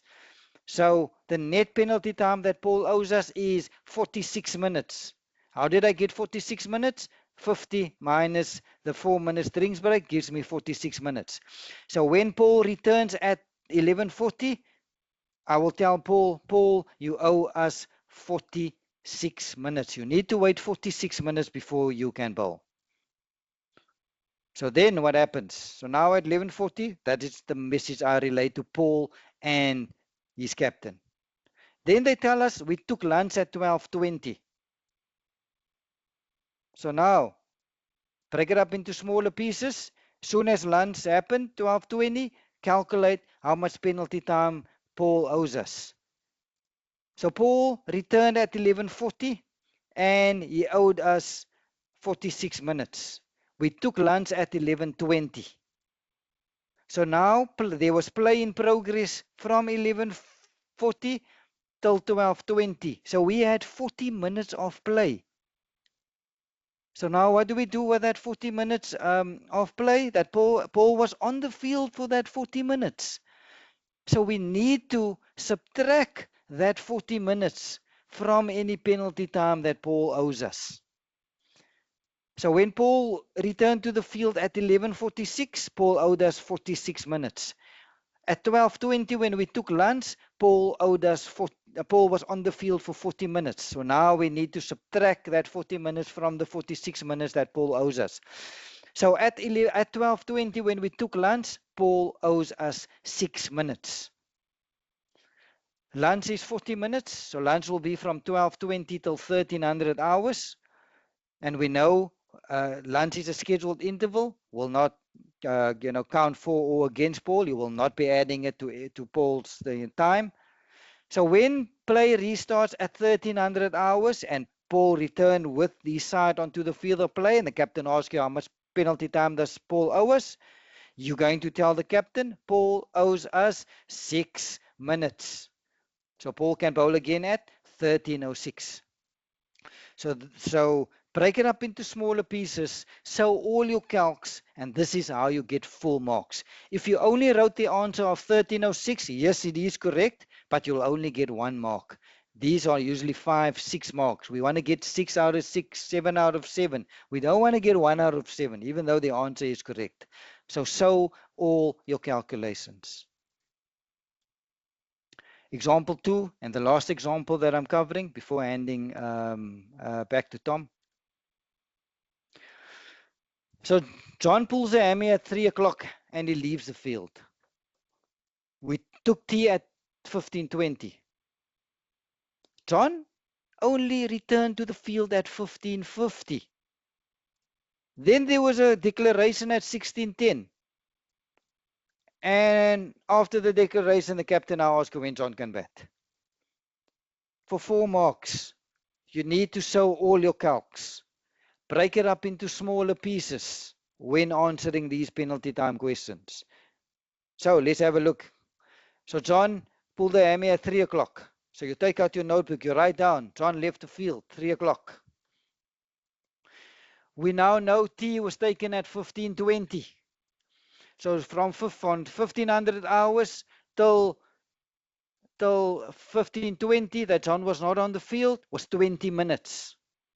So at tea time, when we took tea time at 15:20, John owes us 20 minutes of penalty time. So we took tea at 15:20.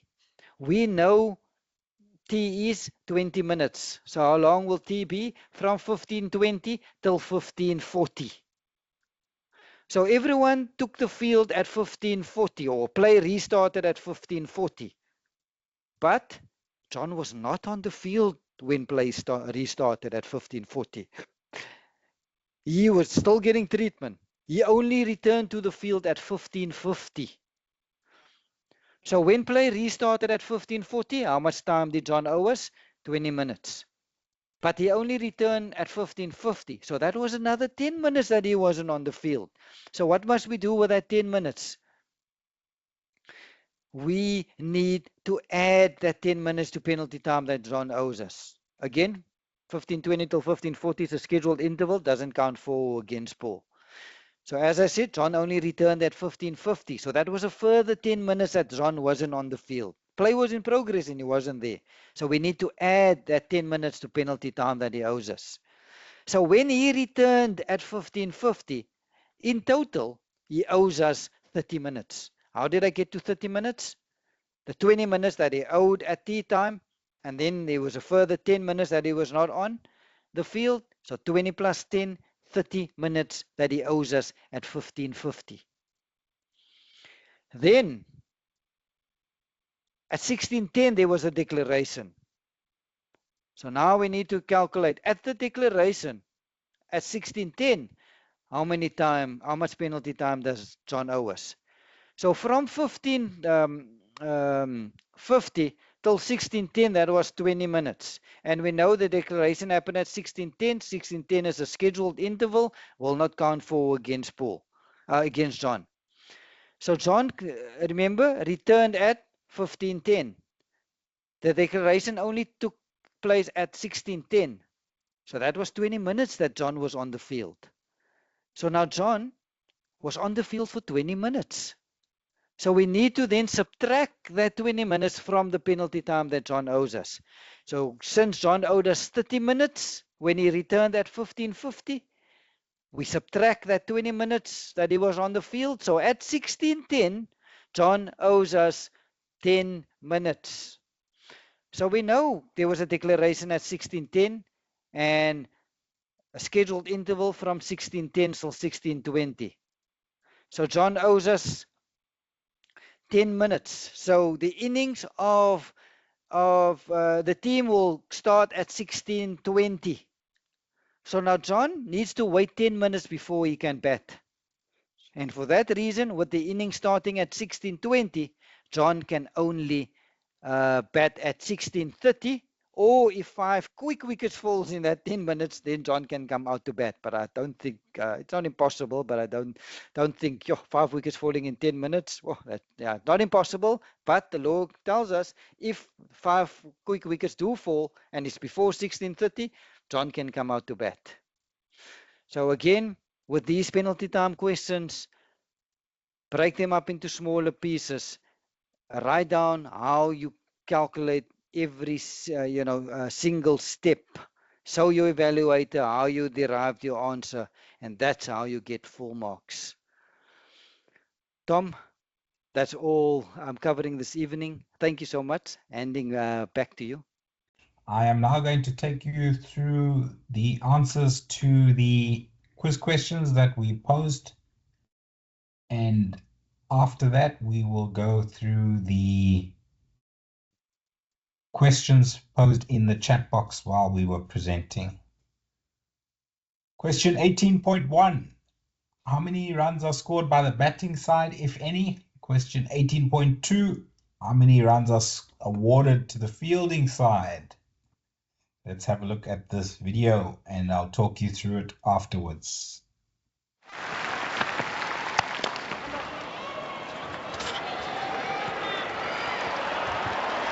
Trouble. Oh, gee, it was a pretty well positioned throw, wasn't it? Nice work, Maxi. I think they're talking about a non-striker perhaps leaving the box, leaving the crease a little bit prematurely, I believe. There's possibly something. Wow. There you go. Right, yeah. So Maxi, No wonder you didn't run him out. It was for a deliberate running short. So Tim David's run down, knew he just had to touch about a metre out of the crease to be able to get back and face the last delivery. I see that particular video was lagging a little bit. I'm going to play it for a second time and I'll talk you through it with the volume off. Hopefully it doesn't lag a second time. So, is this a deliberate short run? I think it is easy to confirm that yes, Tim David deliberately turned short to be able to get back to the striker's end. If you look at the bottom left of the screen, this was the second last delivery of a T20 innings. Tim David is a renowned finisher in Australian cricket. So he was batting with Ellis, a number 8 batter. Tim David wanted to face the last ball, and that's why he deliberately ran short. He saw Glenn Maxwell, who's a very good fielder, approaching the ball, and he didn't want to get run out, but he wanted to strike. So, yes, definitely deliberate short run. So, how many runs are scored by the batting side? The law tells us that if there's a deliberate short run, the umpire concerned shall call and signal dead ball, at which the short running occurred, and then the bowlers and umpire will disallow all runs to the batting side and award 5 penalty runs to the fielding side. So that is your answer to quiz question 18.1. How many runs are scored by the batting side? 0. How many runs are awarded to the fielding side? 5 penalty runs awarded to the fielding side. Quiz question 19.1, a boundary catching scenario. The fielder takes off from inside the field of play. He palms the ball outwards, and every time that he touches the ball while he's outside of the field of play, he is not grounded outside the field of play, and he completes the catch inside the field of play. As the law currently stands, this is out court. However, the law will be changed next year. I'm not sure if it will be April next year or October next year. According to the new law, which the ICC has already adopted from October this year, this would be a boundary 6. The new law, which will be updated next year, but which the ICC has already adopted from 1st of October 2025, the new law states that a player can only make contact with the ball once outside the field of play, and obviously they cannot be grounded while they make contact with the ball outside of the field of play. And immediately as they make contact with the ball outside of the field of play, they need to land back inside the field of play and complete the catch inside the field of play. If not, then it is a boundary 6. So because this fielder handles the ball multiple times outside the field of play, even though he's not grounded when he touches the ball, with the new laws effective 2026, this will be boundary 6. But with the current law as it stands in the blue book right now, this is out court. So a bit of a transition period, and you need to know which playing conditions that your competition is adopting to be able to adjudicate these boundary catches correctly. Quiz question 20.1.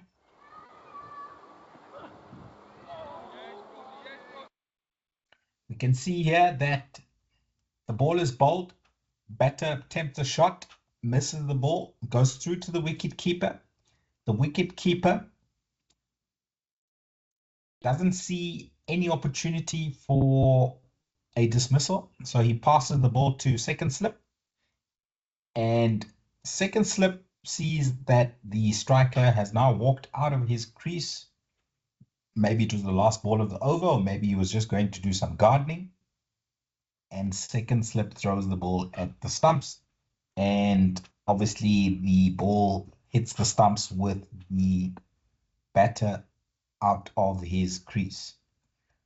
So the question here is this out run out, or is this out stumped, or is this not out because the ball was dead? So which part of the dead ball law do we need to refer to? Has the ball settled completely in, is the ball finally settled in the wicket keeper's hands? This is what we need to decide. The International Cricket Council has what's called an almanac, which helps us to interpret the law.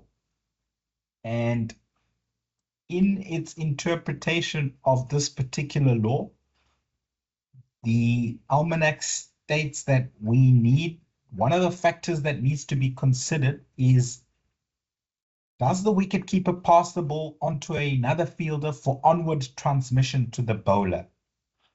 Onward transmission to the bowler means the ball is dead. We're sending it back to the bowler so that he or she can start his or her run-up for the next delivery.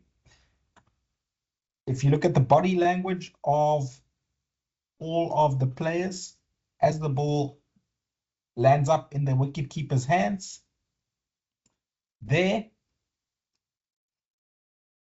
the bowler, you can see, even turns to walk back to his mark.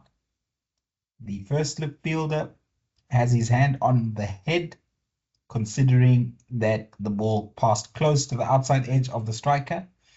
The non-striker is walking back into his crease, and the wicketkeeper has passed the ball to the second slip fielder.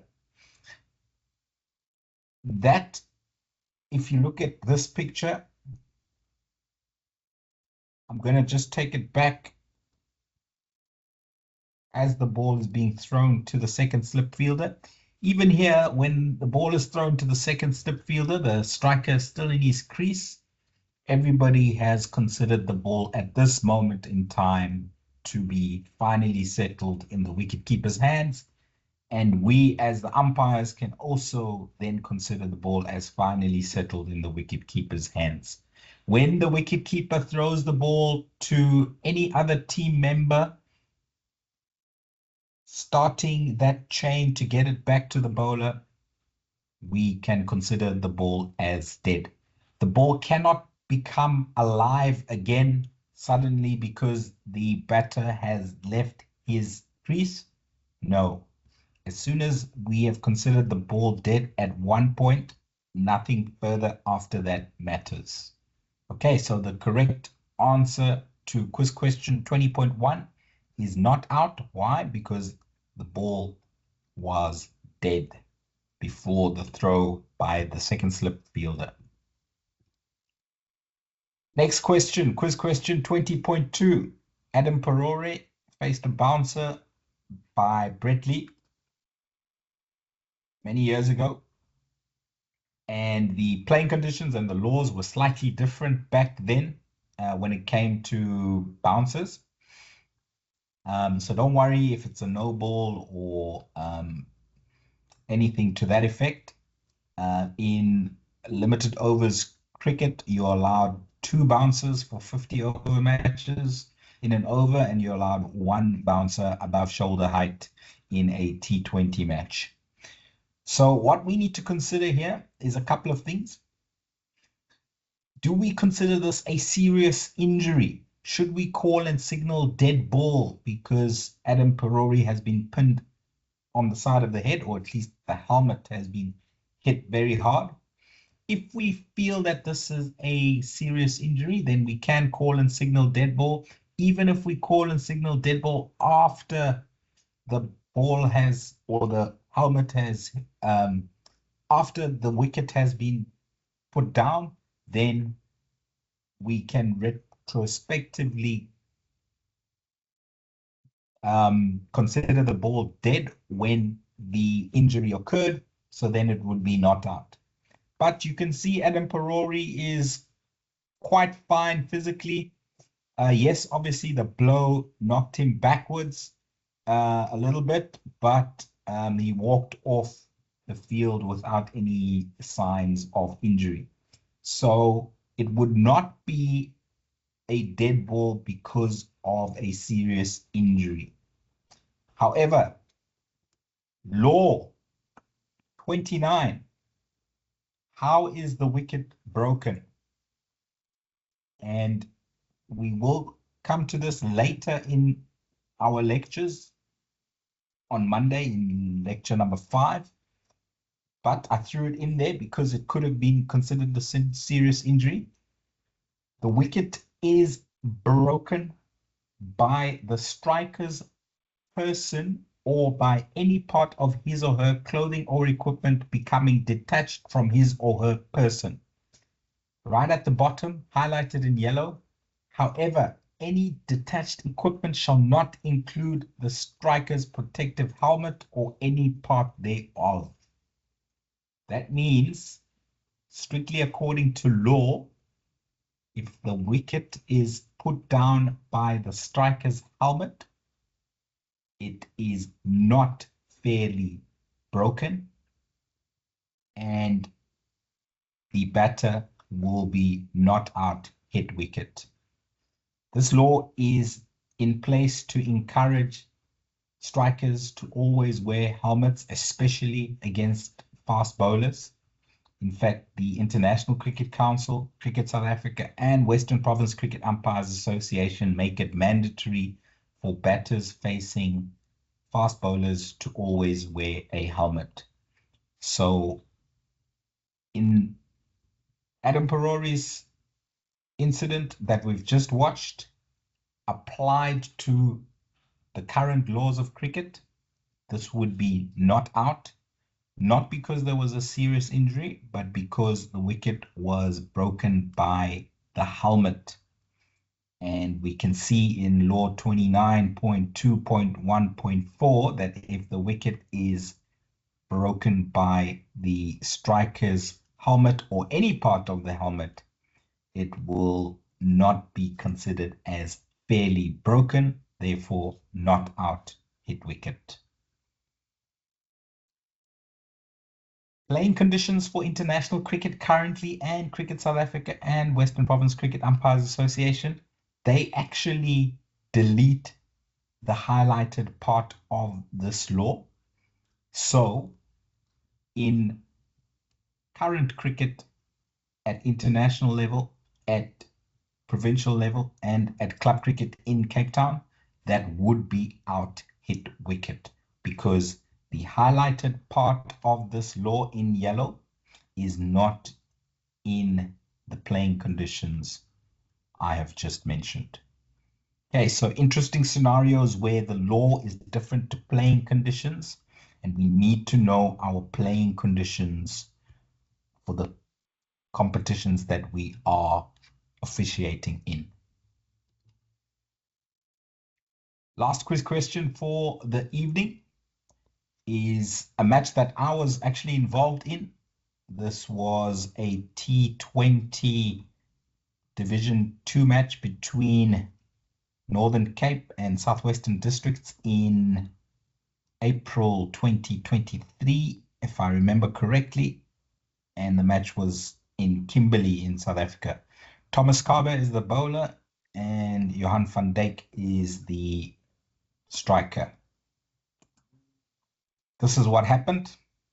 Bowler bowls a ball, bounces once on the pitch, second bounces off the pitch, and the batter trying to hit the freebie goes completely off the pitch and misses the ball.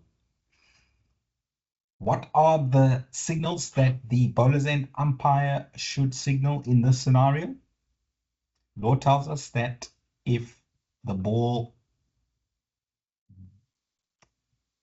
bounces more than once before it reaches the striker's popping crease, or if the ball pitches off the pitch or lands off the pitch before the striker's wicket, then we shall call and signal no ball.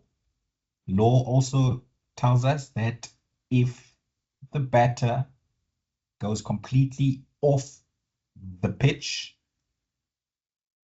3.05 meters width, then we shall call and signal dead ball. So we need to make that double call instantaneously: no ball, dead ball. And of course, seeing that this was a limited overs match, the playing condition that applies would be a free hit for the following delivery. So those are the three signals to be made in this particular match. According to law, there are no free hits. So the law signals would be no ball, dead ball, and the playing condition signal would be free hit.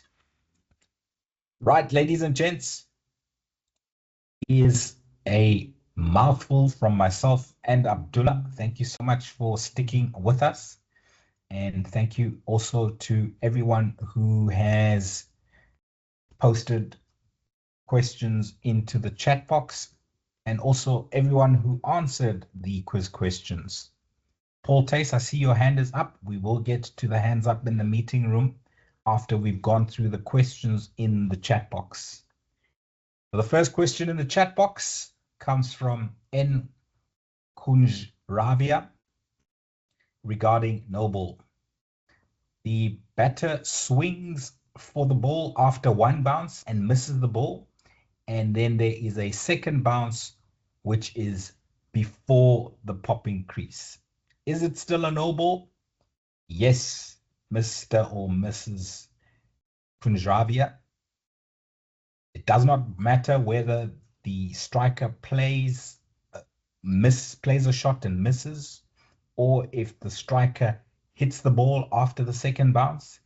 If the ball delivered by a bowler bounces for a second time or more before the popping crease, either umpire shall call and signal no ball. And it's probably the strikers and umpire who's in the best position to determine that the second bounce was before the popping crease.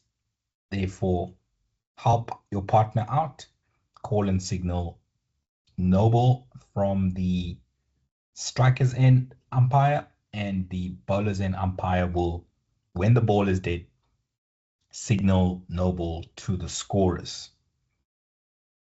Okay, now I'm scrolling through the chat box, and well done to all of you who got all of the quiz questions correct.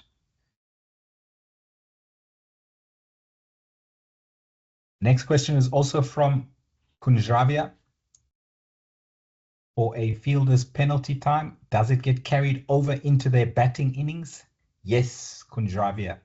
Abdullah explained it. I think you typed your question while he was explaining penalty time for fielders. And then in Law 25, he explained that penalty time does carry over into the next innings. So if you were a fielder off the field at the end of your team's fielding innings, then you need to serve penalty time in your team's batting innings. Abdullah, Sachin asks, what may be considered not an acceptable reason to disallow penalty time? So you mentioned if a student has an exam to write, it's a wholly acceptable reason. And when they come back after their 2-hour exam, they do not need to serve penalty time because they were away from the match for a wholly acceptable reason. I can think of one unacceptable reason, a player being stuck in traffic and arriving at day 2 for a match late. I would not classify that as a wholly acceptable reason. They would have to serve their penalty time. Abdullah, any other unacceptable reasons where a player would have to serve penalty time? Yeah, I had a player once that during lunchtime left to go buy lunch, and he decided to eat lunch at the restaurant and came late. Yeah, I said to him, that's not a. He said, yeah, but I was hungry. I wanted to eat now. I couldn't wait. I said, no, you need to serve penalty time. That was one not acceptable reason. I had a player saying that he was busy smoking, but he had 2 cigarettes. That was not a wholly acceptable reason for me. So yeah, those were just 2 funny, not wholly acceptable reasons that I had in my umpiring career over time. Thanks, Dula. I think for Ian Fraser's question, maybe you can take us through the second penalty time scenario again. Ian asks, if the drinks break is a scheduled break, why does it reduce his time off the field? So in your second example, if I'm not mistaken, Abdullah, there is a drinks break while the player is off the field. It was the first example, Tom. First example, please take us through that one again. So yes, so Ian, so firstly, drinks is seen as a scheduled break. So play is not in progress. Everyone is enjoying a drink. And for that reason, because it's a scheduled break, play is not in progress, you cannot, count it for or against the player that was off the field of play. Only the definition of penalty time is playing time that a player is not on the field of play. So I'm going to go to that example one again, where a player was off the field of play, but while that player was off, there was a drinks break in the middle of, not say in the middle, but while he was off, there was a drinks break. So I will now show you. There's two ways of doing it. I'm going to, just bear with me. I'm going to show you both ways how to do it. Just give me a second. I'll see my screen.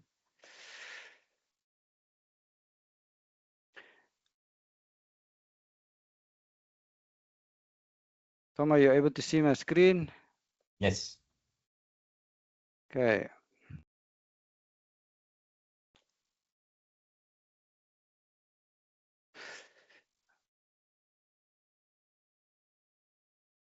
So Ian,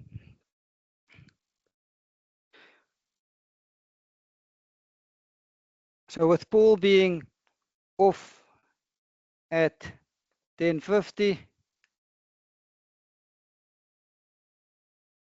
and back at 11:40, and this equal to 50 minutes, but there was a 4-minute drinks break while he was off. So let me show you, if I break it up into even smaller pieces, how I get to Paul owes us 46 minutes at 11:40. So Paul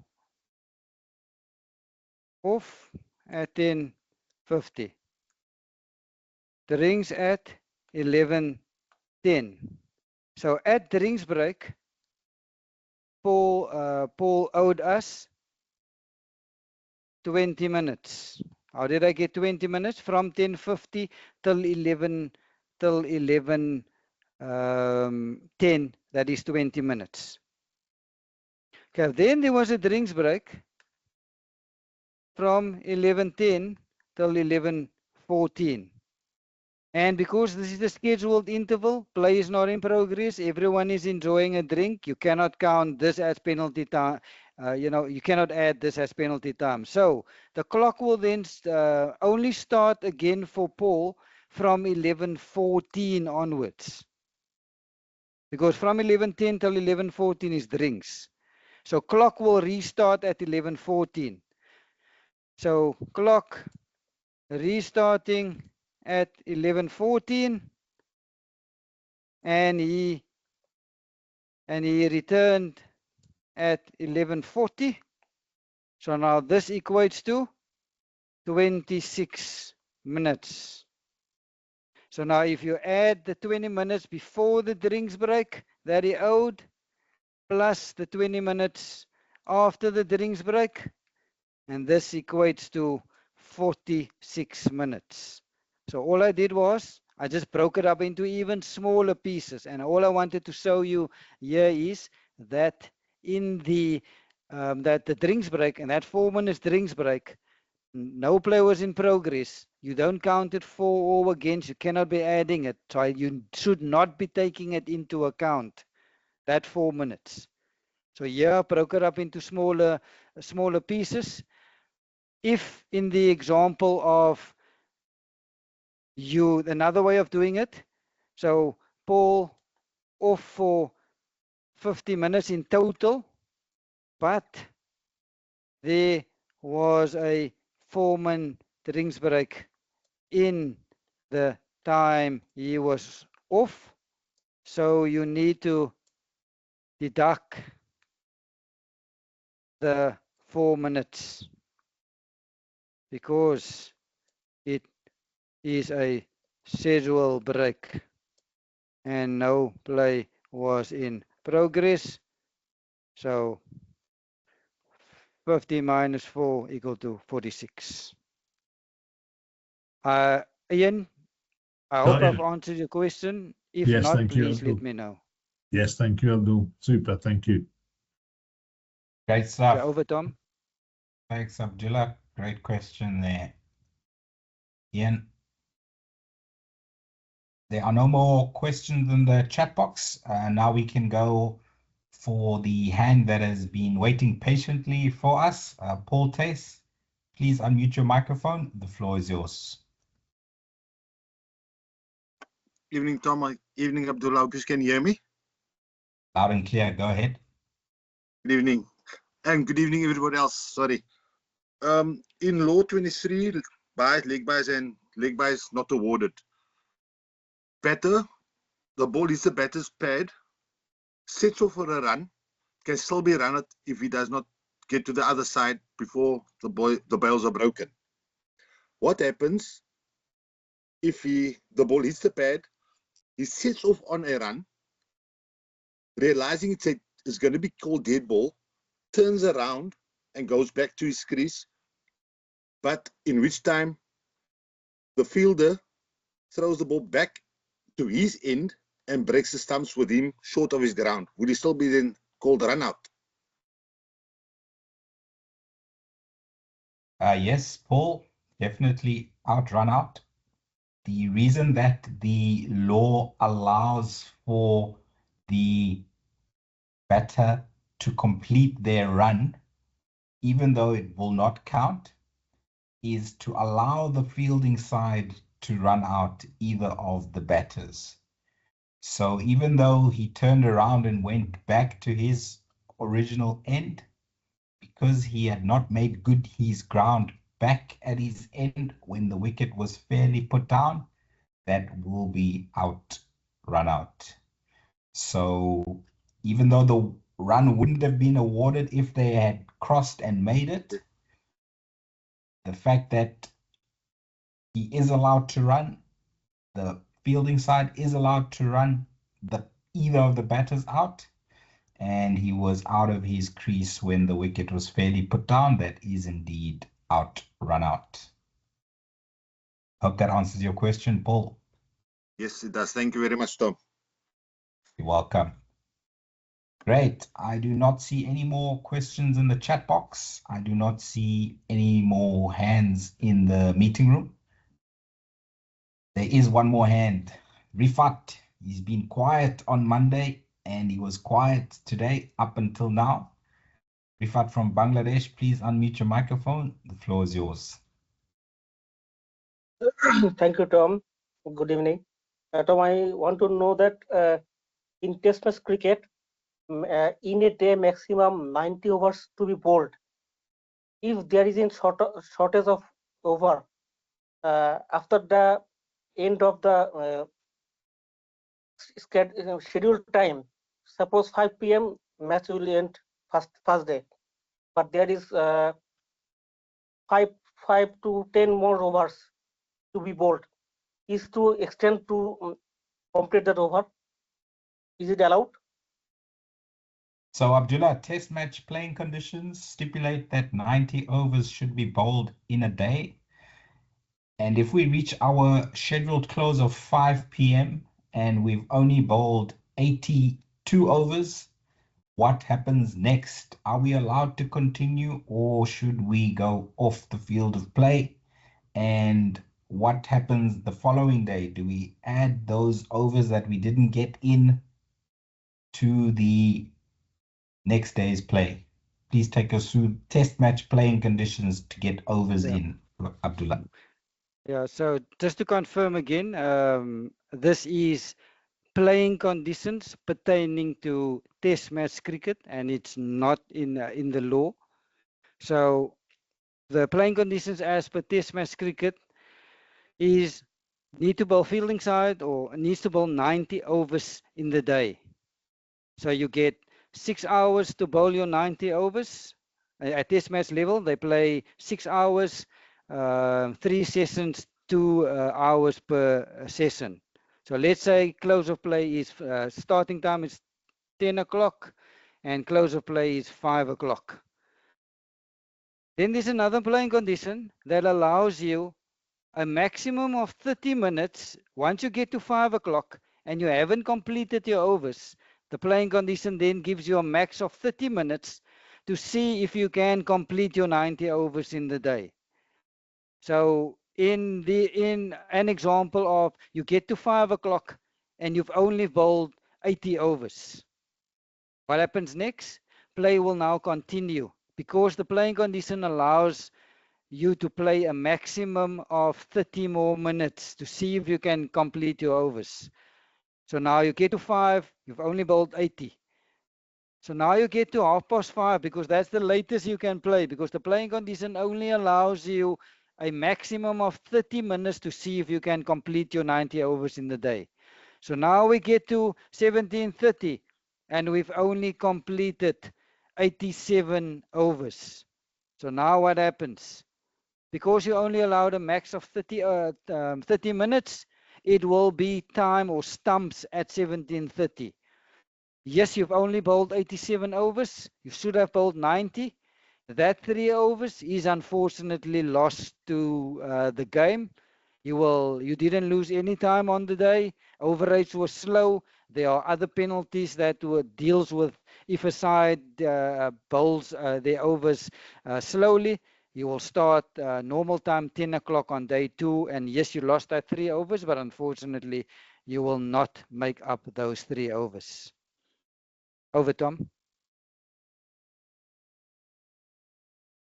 Thank you. Thank you, Tom. Thanks, Rifat. Thanks, Abdullah. And thank you to all of the attendees today for your interaction and your attendance. This meeting has been recorded, and I will post the recording of the lecture on our YouTube channel by tomorrow, 11 a.m. South African time.